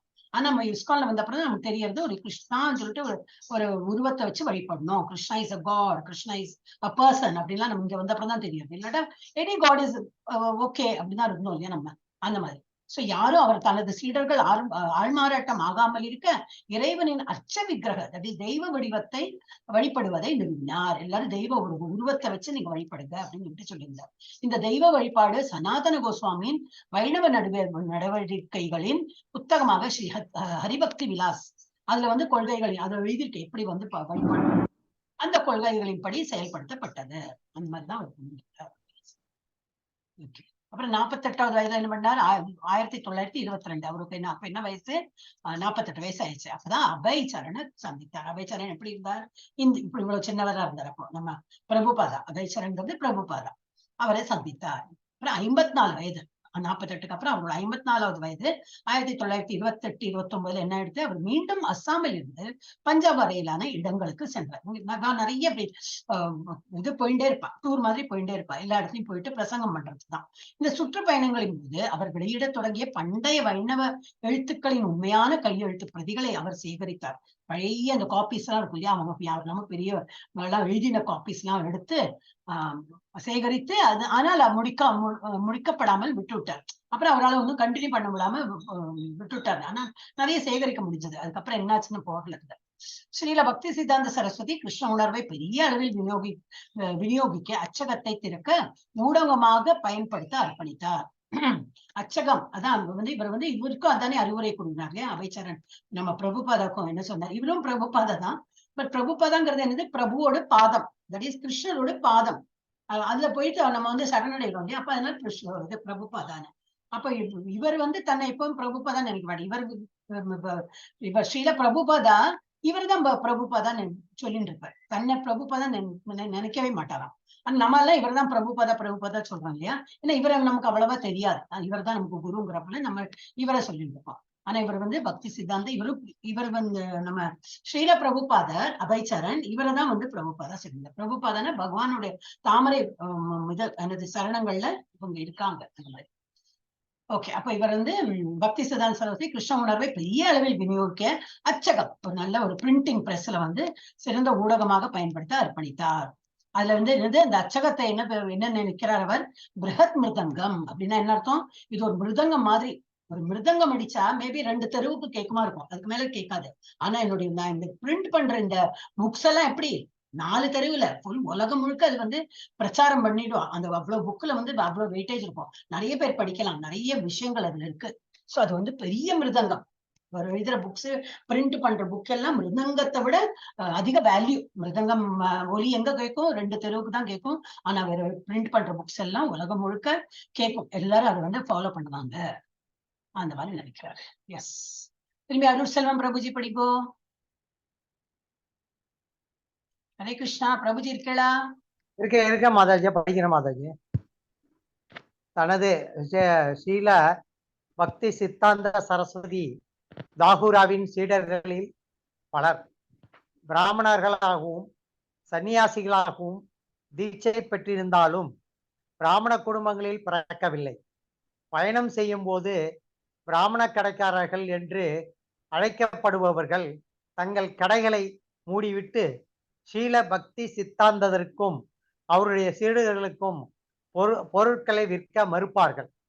ஸ்ரீல பக்தி சித்தாந்த சரஸ்வதி தாகூரா எப்போதுமே இந்த பெருமை மற்றும் ஆணவமுள்ள ஜாதி பிராமணர்களின் முட்டாள்தனமான தத்துவத்திற்கு எதிராக மிகவும் கடுமையாக பிரசங்கிப்பார். ஆன்மீக வாழ்வை பெறுவதற்கு பொருள் தகுதிகள் தேவையில்லாததை அவர் எப்போதும் வலியுறுத்தினார். ஜாதி, பாலினம், தேசியம், கடந்த கால பின்னணி போன்றவற்றை பொருட்படுத்தாமல் ஆன்மீக வாழ்வில் நேர்மையாக இருப்பவர் அதை அவர்களுக்கு வழங்குவார். பிராமண குடும்பங்களில் பிறக்காதவர்களை அவர் தங்களை விட சிறந்த பிராமணர்களாக மாற்றியதற்காக இந்த ஜாதி பிராமணர்கள் மிகவும் கொந்தளித்தனர். நித்யானந்தா வம்சங்கள் குறிப்பாக அவரை கொலை செய்ய திட்டமிட்டனர் மற்றும் கொலைக்கு பிறகு அவர்களை கைது செய்யாதபடி லஞ்சம் கொடுக்க உள்ளூர் காவல்துறை மாஜிஸ்ட்ரேட்டிடம் சென்றனர். அவர் வழக்கமாக லஞ்சம் வாங்குவோராக இருந்தாலும் புனிதமான ஒரு சாதுவின் கொலையில் அவரை தொடர்பு படுத்த முடியாது என்று போலீஸ் மாஜிஸ்ட்ரேட் அவர்களிடம் கூறினார். போலீஸ் மாஜிஸ்ட்ரேட் உடனடியாக ஸ்ரீல பக்தி சித்தாந்தாவுக்கு தகவல் கொடுத்தார். இதனால் ஸ்ரீல சரஸ்வதி தாக்கூராவின் உயிர் காப்பாற்றப்பட்டது. ஹரே கிருஷ்ண மாதாஜி. ஹரே கிருஷ்ணா. அப்புறம் என்ன எடுத்து ஸ்ரீல அவர் வந்து தாக்குரல் சீடர்கள் பலர் இருக்காங்க. அதுல வந்து பிராமணர்களாவும் இருந்திருக்கா, சன்னியாசிகளும் இருந்திருக்காங்க. தீட்சை பெற்றிருந்தாலும் பிராமண குடும்பங்களில் பிறக்கவில்லை. நிறைய பேர் தீட்சை எடுத்திருக்காங்க. ஆனா எந்த குலத்துல பிறந்திருக்கா, எந்த குடும்பத்துல பிறந்திருக்கா, நம்ம பிராமண குடும்பத்துல பிறக்கவில்லை. ஆனா நல்ல இது இருக்கு, பக்தி இருக்கு அந்த மாதிரி. ஆனா இது என்ன எடுத்து பயணம் செய்யும் போது அவர் நிறைய பயணம் செல்லும் போது இவர் வந்து இந்த மாதிரி இவாளெல்லாம் வந்து கூட்டு சேர்த்து இந்த மாதிரி எல்லாம் பண்றாரு. அவளுக்கு பிராமின்ஸ், அந்த காலத்து பிராமின்ஸ்ல அப்படி குடும்ப இது வந்து எல்லாம் நசிச்சு போறது. இவாளெல்லாம் என்னது இவர் பிராமின் தான். இவர் வந்து இது குடும்பம் வந்து எப்படி பிராமண குடும்பம். ஆனா இவர் என்ன நினைக்கிற, பிராமின்லாம் வந்து ஒரு குடும்பத்துல பிறக்கிறதுனால ஒருத்தர் பிராமணன் ஆக முடியாது. அவரு அப்புறம் அதுக்கப்புறம் என்ன வேலை செய்யறான், நல்ல பக்தி பண்றானா, வேதங்கள் கற்கிறானா, இதெல்லாம் தான் பார்க்கணும். அதுல வந்து கீழ் ஜாதி நம்ம நினைக்கிறோமே, அவங்க கூட முன்னுக்கு வந்து எல்லாம் பக்தி பண்றான்னா அவளைதான் நம்ம பிராமணா கருதணும்னு சொல்லிட்டு அவளெல்லாம் அவர் வந்து ஃபாலோவர்ஸா ஏற்றுட்டார். சோ இது வந்து அந்த காலத்து அந்த பிராமின்ஸ்க்கு பிடிக்காம இருந்தது. அவள்லாம் என்னது, கடைக்காரர்கள் எல்லாம் பிராமணா இருக்கிற கடைக்காரர் கூட என்ன பண்ணியிருந்தா, இவர் வராரு தெரிஞ்சுன்னா இப்படி கடையெல்லாம் மூடி ஒண்ணுமே கொடுக்க மாட்டார். இவர் ஏதாவது பொருள் கேட்க வந்தா இவரோட கூட்டத்துல யாரோ பொருள் கேட்டா கொடுக்க மாட்டார். அந்த மாதிரி எல்லாம் கஷ்டப்படுத்திருக்கா. அப்ப தங்கள் கடைகளை மூடிவிட்டு ஸ்ரீல பக்தி சித்தாந்தருக்கும் அவருடைய சீடர்களுக்கும் பொருட்களை விற்க மறுப்பார்கள். ஸ்ரீல பக்தி சித்தாந்த சரஸ்வதி தாக்குரே எப்போதுமே இந்த பெருமை மற்றும் ஆணவமுள்ள ஜாதி பிராமணர்களின் முட்டாள்தனமான தத்துவத்திற்கு எதிராக மிகவும் கடுமையாக பிரசங்கிப்பார். இந்த இதெல்லாம் வந்து பக்தி கிடையாது இல்லையா. பக்திங்கிறது வந்து யாரு வேணாலும் பண்ணலாம், எந்த ஜாதிகளும் பண்ணலாம் அப்படின்னு. சோ வந்து அவர் எதிர்த்தார், இதெல்லாம் அவர் வந்து எதிர்த்தார். ஆன்மீக வாழ்வை பெறுவதற்கு பொருள் தகுதிகள் இல்லாததை அவர் எப்பொழுதும் வலியுறுத்தினார். பொருள் தகுதினா என்னது, ஒரு இது நம்ம பணக்காரனா ஏழையா எந்த ஜாதி ஒண்ணுமே நம்ம வந்து இது பார்க்க கூடாது. ஜாதி, பாலினம், தேசியம், எந்த கண்ட்ரி, எந்த ஃபீமேலா மேலா ஒண்ணும் பார்க்க கூடாது. பக்தி இருக்கா அதே நம்ம வந்து அக்செப்ட் பண்ணிக்கணும். கடந்த கால பின்னணி இந்த மாதிரி அவர் என்ன எப்படி இருந்தா, அவ அம்மா என்னது குடும்ப பாரம்பரியம், இதெல்லாம் பேக்ரவுண்ட் அதெல்லாம் ஒண்ணுமே பார்க்க கூடாது. போன்றவற்றை பொருட்படுத்தாமல் ஆன்மீக வாழ்வில் நேர்மையாக இருப்பவர் அவர் வந்து இந்த மாதிரி அறிவுரையெல்லாம் அவர் கூடி அவர் வந்து ஏத்துட்டு இருக்காரு நிறைய பேர். ஆனா பிராமண குடும்பங்களில் பிறக்காதவர்கள் அவர் தங்களை விட சிறந்த பிராமணர்களாக மாற்றியதற்கு இந்த ஜாதி பிராமணர்கள் மிகவும் கொந்தளித்தனர். அது எப்படி இந்த மாதிரி பிராமின்ஸ் அல்லாதவர் எல்லாம் இவர் எப்படி ஏத்துண்டு இவர் பிராமண மாதிரி இவர் வந்து நடத்துறார் அப்படின்னு. அதுல எஸ்பெஷலி நித்யானந்த வம்சங்கள், ஐ டோன்ட் நோ இது என்ன கல்ட்டுன்னு, நித்யானந்த வம்சங்கள் குறிப்பாக அவரை கொலை செய்யக்கூடி திட்டமிட்டிருந்தனர். அப்புறம் என்னது, கொலை செய்ய திட்டமிட்டது அது மாத்திரம் இல்லாம என்னது, கொலைக்கு பிறகு அவர்களை கைது செய்யாதபடி லஞ்சமும் முதல்லயே கொடுத்து, காவல்துறைக்கெல்லாம் லஞ்சம் கொடுத்து, காவல்துறை மெஜிஸ்ட்ரேட் அவாகிட்ட போய் நான் முதல்லயே பணம் கொடுத்து வச்சு விடுறேன், நாங்க கொலை பண்ண போறோம், ஆனா எங்களை எல்லாம் கையில என்னது பிடிப்பட்டு ஜெயில போடாம இருக்கிறதுக்கு இந்தாங்க பணம், அந்த மாதிரி எல்லாம் வந்தார். நார்மலி அவரோட வழக்கம் என்னது, இந்த மெஜிஸ்ட்ரேட்டுக்கு லஞ்சம் வாங்குற பழக்கம் தான் இருந்தது. ஆனாலும் இந்த வழக்குல வந்து அவர் வந்து லஞ்சம் வாங்குறதுக்கு ரெடியா இருக்கல.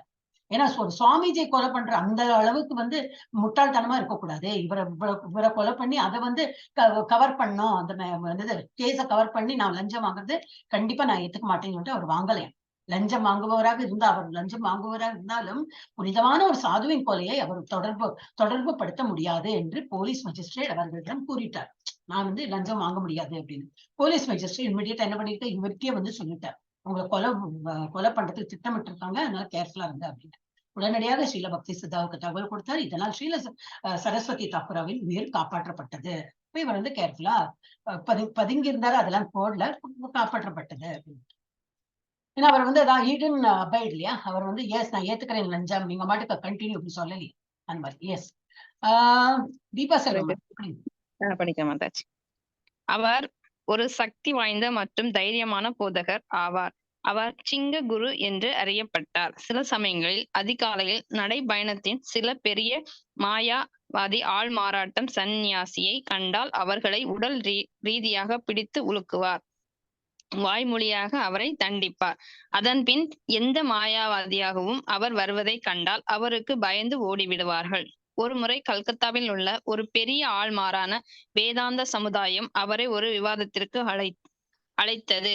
அவர் ஸ்ரீமத் பாகவதத்தை வேத ஆதாரமாக பயன்படுத்த முடியாது என்ற நிபந்தனையுடன் விவாதத்திற்கு வர ஒப்புக்கொண்டார். சிறிது நேரம் கழித்து மீண்டும் அவரை அழைத்து மகாபாரதம், ராமாயணம், புராணங்கள், பஞ்ச ரத்தினங்கள் எதையும் அவரால் பேச முடியாது என்று கூறினார். அவர் அந்த நிபந்தனைகளின் பேரில் வர சம்மதித்தார். பின்னர் அவரை அழைத்து அவர் வேதங்கள், உபநிடதங்கள் அல்லது ஸ்மிருதி நூல்கள் எதையும் ஆதாரமாக பயன்படுத்த முடியாது, ஆனால் வேதாந்த சூத்திரங்களிடமிருந்து மட்டுமே பேச முடியும் என்று சொன்னார்கள். அதனால் அவரும் அதற்கு சம்மதித்தார். பின்னர் அவரை அழைத்து வரவே முடியாது என்று கூறினார். ஹரே கிருஷ்ணா மாதாஜி. கரெக்ஷனே பண்ணல, அதனால இது கொஞ்சம் டிஃப்ரெண்டா இருக்கு ஸ்டோரி. எனக்கு நேரம் இருக்குல்ல. ஓகே, அவர் அதனால இது கொஞ்சம் டிஃபிகல்ட்டா இருக்கு. எனவே பார்க்கலாம். அவரோட சக்தி வாய்ந்த, ரொம்ப தைரியசாலி, நல்ல சக்தி வாய்ந்த தைரியமான போதகரா தான் இருந்திருக்காரு. சிங்ககுரு என்று அவருக்கு பேரே, சிங்ககுருன்னு. என்னது, காலையில வந்து நடைப்பயணமாக போகும்போது யாராவது அந்த இது ஆள்மாறாட்டம், தட் இஸ் மாயாவாதி யாரையோ பார்த்தா உலுப்பி எடுத்துட்டு வரான். பிசிக்கலாவே அவர் வந்து, என்ன நீங்க மாயாவாதி, கிருஷ்ணன் இல்லையா, கிருஷ்ணன் ஒருத்தர் இருக்காரு, ஏன் நீங்க நம்புறது இல்ல அப்படின்னு சொல்லிட்டு உலுக்கி எடுத்து அவளை வந்து, அப்போ அந்த மாயாவாதிக்கெல்லாம் அவர் வரார் கண்டன ஓடிடுவார். இவர் வரார், நம்மளை போட்டு உலுப்பி எடுத்துடுவார், ஏன் நீங்க இந்த மாதிரி இருக்கீங்க, மாயாவதியா இருக்கீங்க, கிருஷ்ணரை ஏன் அக்செப்ட் பண்றது, அந்த மாதிரி கேட்பன்னு சொல்லிட்டு அவ வந்து அவர் வருவதை கண்டாலே அவர் பயந்தடிச்சுன்னு ஓடிடுவாராம் இந்த மாயாவதி.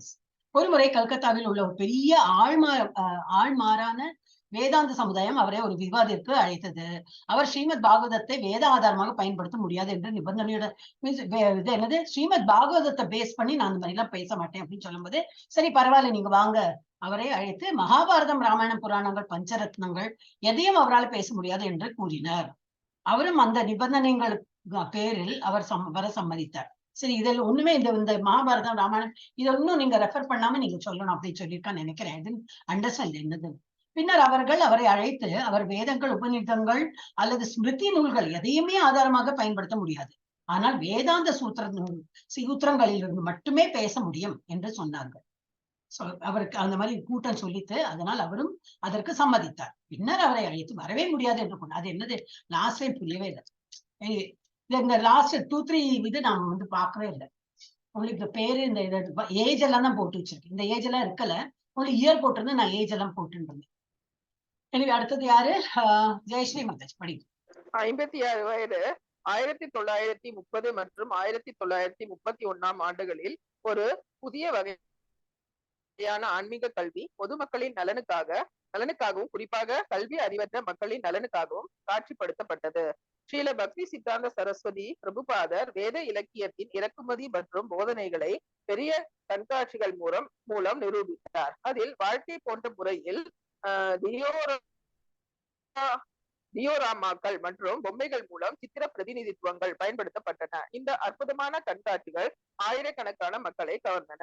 59 வயது 1933 ஆண்டில் சைத்தன்ய பகவானின் செய்தியை இந்தியாவின் எல்லைகளுக்கு அப்பால் பரப்ப ஆர்வத்துடன் சில பக்தி சித்தாந்த தாக்கூரர் தனது சந்நியாச சீடர்கள் சிலரை மேற்கத்திய நாடுகளில் கௌடியா கடிதங்களை போதிக்கவும் திறக்கவும் இங்கிலாந்துக்கு அனுப்பினார். ஆனால் மேற்கத்தியர்களை ஆன்மீக வாழ்க்கைக்கு சம்மதிக்க வைக்க முடியவில்லை. அவர்கள் தோல்வியுற்ற இந்தியா திரும்பினார். அதிர்ஷ்டவசமாக உலக மக்கள் அனைவரின் நலனுக்காக சில பக்தி சித்தாந்த சரஸ்வதி பிரபுபாதாவின் மிகவும் பிரியமான சீடர். அவரது தெய்வீக அருளான ஏசி பக்தி வேதாந்த சுவாமி பிரபுபாதர் தனது குரு மகாராஜாவின் கட்டளையை நிறைவேற்றி சைத்தன்யரின் நாம சங்கீர்த்தன இயக்கத்தை உலகின் மூளை முடுக்கெல்லாம் பரப்பி இருக்கிறார். இப்போது இந்த பிரசங்க வேளையில் ஆயிரக்கணக்கான சீடர்கள் உதவி செய்கிறார்கள். ஹரே கிருஷ்ணா. 56 வயசுல என்ன பண்ணார், புதிய வகையான ஆன்மீக கல்வி பொதுமக்களின் நலனுக்காக, குறிப்பாக கல்வி அறிவற்ற மக்களின் நலனுக்காக அவர் வந்து காட்சிப்படுத்தப்பட்டதுன்னு என்னது அவர் சொல்லி கொடுத்தாருன்னு நினைக்கிறேன்.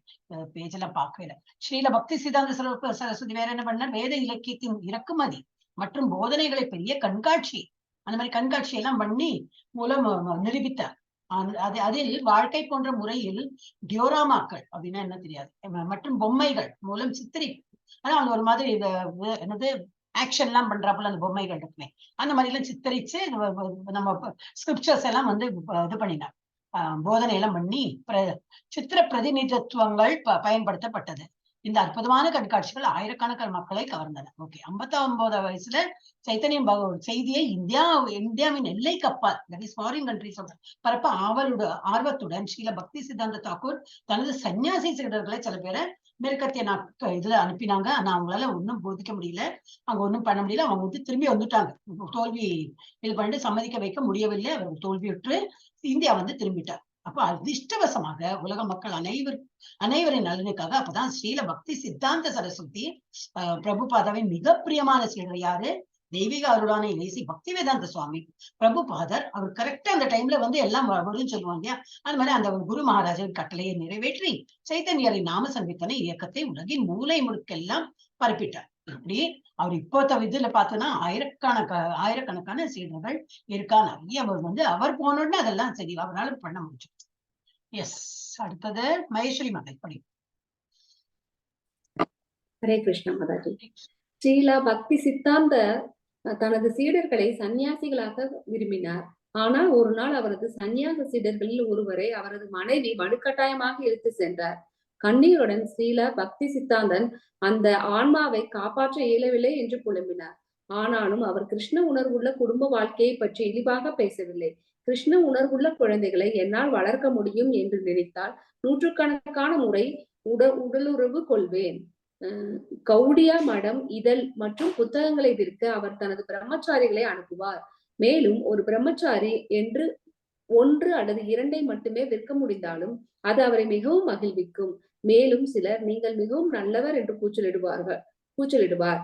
கட்டுரைகள் பிரசரத்திற்கு தகுதியானவையா என்பதை கருத்தில் கொள்ளும் போது கிருஷ்ணா அல்லது சைத்தன்யா என்ற வார்த்தையை எத்தனை முறை பயன்படுத்தப்பட்டது என்பதை எண்ணி பார்ப்பார். இந்த புனித பெயர்கள் போதுமான அளவு மேற்கோள் காட்டப்பட்டிருந்ததால் அவர் கூறுவார், அது சரி, இதை பயன்படுத்தலாம். ஹரே கிருஷ்ணா. படிச்சே பார்க்கல, அதான் பாக்குறேன், முடிச்சுருக்கேன் எப்படி இருக்காங்க. ஓகே, லாஸ்ட் 3-4 ஸ்லைடு அப்படியே விட்டுட்டேன், எனக்கு டைமே இருக்குல்ல. ஸ்ரீல பக்தி சித்தாந்த தனது சீடர்கள் அதனால் ஒரு நாள் சன்னியாசிகள் இருக்கும்போது ஒருத்தி வந்து வலுக்கட்டாயம் மனைவி வந்து வலுக்கட்டாயமா வேண்டாம் இந்த தீட்சையெல்லாம் பெற்றுக்க கூடாது, சன்னியாசியே போக கூடாதுன்னு சொல்லிட்டு இழுத்துன்னு போயிட்டா. திரும்பி வீட்டுக்கே இழுத்துன்னு போனா இவர் ரொம்ப மனசு ஒழிஞ்சு போயிட்டார். ஒரு ஆன்மாவை என்னால காப்பாற்ற முடியல. இவர் என்ன நினைக்கிறாருன்னா, இந்த மாதிரி இது சன்னியாசியா இருந்தாதான் வந்து இது முக்தி கிடைக்கும், இப்படி போயிட்டு திரும்பி போய் மாட்டின்னு விட்டானே அப்படின்னு. ஏன்னா அது இது பந்தம் தானே, ஒரு மனைவி மக்கள் ஒரு பந்தம் ஆயிடும். பகவான் பேர்ல அவ்வளவு தியானம் கொடுக்க முடியாதுன்னு. அப்ப என்ன சொல்றாரு, சரி பரவாயில்ல, ஆனா கிருஷ்ண உணர்வுள்ள ஒரு குழந்தையாவது அவர் அந்த மாதிரி குழந்தைகளாவது பெத்தெடுத்துனா நோ ப்ராப்ளம். அதுக்கு வேண்டி நம்ம வந்து இவ்வளவு வேணா உடல் உறவு கொள்ளலாம். ஆனா அது முடியுமா, சாத்தியமாகுமா, அந்த மாதிரி தெரியாது இல்லையா, கேரண்டி இல்லை. சோ அந்த மாதிரி அவர் கொஞ்சம் வருத்தப்பட்டார். அப்புறம் வந்து கௌடியா மடம் கௌடியா மடம் இதழ் மற்றும் புத்தகங்களை விற்க அவர் தனது அந்த பிரம்மச்சாரி எல்லாம் வந்து நிறைய புத்தகம் எல்லாம் பிரிண்ட் பண்றாரு, அதெல்லாம் விற்கிறதுக்கு அனுப்பாரு. 1-2 வித்தாலும் கூட அவர் வந்து அது வந்து அவருக்கு வந்து மகிழ்ச்சியை கொடுக்குமா. நீங்கள் மிகவும் நல்லவர் என்று அவருக்கு வந்து ஒரு சவாஷ் அந்த மாதிரிலாம் சொல்லுவாராம். கட்டுரைகள் பிரசுரத்திற்கு தகுதியானவையா என்பதை கருத்தில் கொள்ளும் போது கிருஷ்ணா அல்லது சைத்தன்யா என்ற வார்த்தை எத்தனை முறை பயன்படுத்தப்பட்டது என்பதை எண்ணி பார்ப்பார். ஒருத்தர் இது அனுப்புவாங்க இல்லையா, அந்த மேகசின்ல கண்டென்ட் அனுப்பும் போது அதெல்லாம் அவர் பார்ப்பார். அந்த மாதிரி அப்போ இந்த புனித பெயர்கள் போதுமான அளவு மேற்கோள் காட்டப்பட்டிருந்தால் அவர் கூறுவார், ஓகே அதனால இதை யூஸ் பண்ணலாம், வேற ஒண்ணும் பார்க்க மாட்டாராம். இல்ல கிருஷ்ணா எவ்வளவு பேர் வந்திருக்கு, அந்த ஒரு கண்டென்ட் எழுதிருப்பாளே அந்த இதுல வந்து கட்டுரையில வந்து கிருஷ்ணா எப்படி எவ்வளவு வந்திருக்கு, சைத்தன்யான்னு நிறைய பேர் வந்திருக்கா நிறைய, ஓகே அப்போ யூ ப்ரொசீட் டு பிரிண்ட், அந்த மேட்டர் நல்லாதான் இருக்கும் அப்படின்னு சொல்லிட்டு அதுதான் பாக்குறாங்க. எஸ், அடுத்தது மாதேஜி மங்கேர் மாதா படி. ஹரே கிருஷ்ண மாதாஜி. ஆனால் அவர் தனது சீடர்கள் எளிதான வாழ்க்கையை நடத்த விரும்பவில்லை. அவர் ஒரு முறை ஒரு சீடரை எளிதாக விரும்புபவர் என்று விமர்சித்தார். அல்லது அவர்கள் தனிமையில் துறவரம் செய்ய முயற்சிக்க கூடாது. அவர் தனது சொந்த இசையமைப்பில் ஒரு பாடலை பாடுவார். துஷ்டமன துமி கிசோரா வைஷ்ணவா, என் அன்பே நீ எப்படிப்பட்ட வைஷ்ணவன், நீங்கள் தனிமையான இடத்தில் ஹரே கிருஷ்ணா என்று ஜபிக்கிறீர்கள். பெரிய துறவிகளான ஹரிதாச தாக்கூரா மற்றும் ரூப கோசாமியை பின்பற்றுகிறீர்கள். ஆனால் உங்கள் தியானம் உண்மையில் பெண்களையும் பணத்தையும் பற்றி சிந்திக்க வேண்டும். உங்கள் மனம் இத்தகைய அழுக்கு பொருள்களால் நிரம்பியுள்ளது.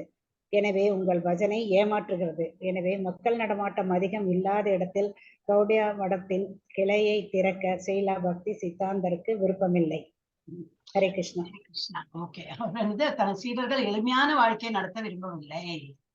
ஆனால் அவர் தனது சீடர்கள் எளிதான வாழ்க்கையை நடத்த விரும்பவில்லை. அவர் ஒரு முறை என்ன சொல்றார், எளிதாக விரும்புபவர் என்று விமர்சித்தார். அல்லது அவர்கள் தனிமையில் துறவரம் செய்ய முயற்சிக்க கூடாது. எப்பவுமே வந்து கூட்டத்தோட தான் இருக்கணும், தனியெல்லாம் நீங்க வந்து இது துறவரம் ஏற்றுன்னு இருக்கக்கூடாது.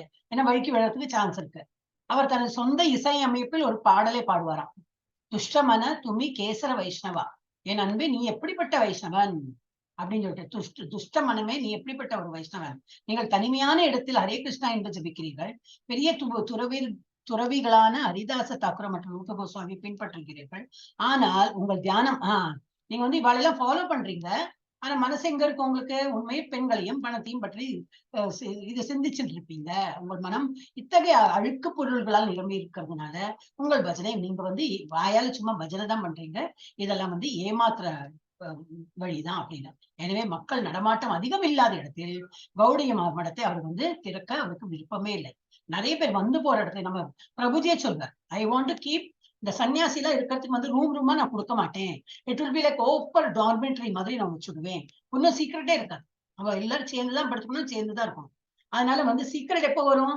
தனித்தனியா ரூம் கொடுத்தாதான் வந்து பிரைவசின்னு வரும்.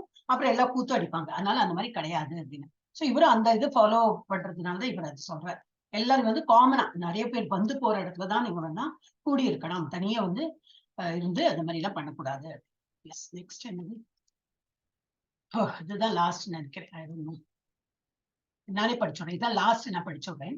59 வயது ஜனவரி 1, 1937 இவ்வுலகில் இருந்து மறைந்தார். 59 வயசு போயிட்டார். அவர் தனது கடைசி நாட்களை சைத்தன்ய சரிதாமிர்தத்தை படித்தும் மணிகளில் பாடிக்கொண்டும் இருந்தார். இது ஜபம் பண்ணிட்டு இருந்தார். ஒரு மருத்துவர் அவரை சந்தித்த போது அவருக்கு ஊசி போட விரும்பி, ஸ்ரீல பக்தி சித்தாந்தா என்னை ஏன் இப்படி தொந்தரவு செய்கிறாய்? வெறுமனே ஹரே கிருஷ்ணா என்று ஜபிக்கவும், அவ்வளவுதான். ஏன் இன்ஜெக்ஷனை ஏன் போடுறீங்க? நான் வெறும் ஹரே கிருஷ்ணா பண்ணிட்டு இருக்கேன். அவர் தனது கௌடிய மடத்தின் விவகாரங்களை 12 பேர் கொண்ட ஆளும் குழுவால் பராமரிக்கப்பட வேண்டும் என்று குறிப்பாகவும் வெளிப்படையாகவும் பட்டியலிட்டார். நிறைய ஒரு பெரிய மடமே கிரியேட் பண்ணிட்டாரு. அப்ப 12 பேர் கொண்ட ஒரு இதுதான் ஒரு கமிட்டி மாதிரி பண்ணி அவன் வந்து பராமரிக்க வேண்டும் அப்படின்னு சொல்லிட்டு ஒரு கட்டளையிட்டு இருந்தார். அதை பக்தர்கள் தங்களுக்குள் தேர்ந்தெடுக்க வேண்டும். ஓகே, அப்படியானது இன்னும் இருக்க லாஸ்ட் இதுதான். எஸ், இதுதான் லாஸ்ட். இதையும் படிச்சோம்.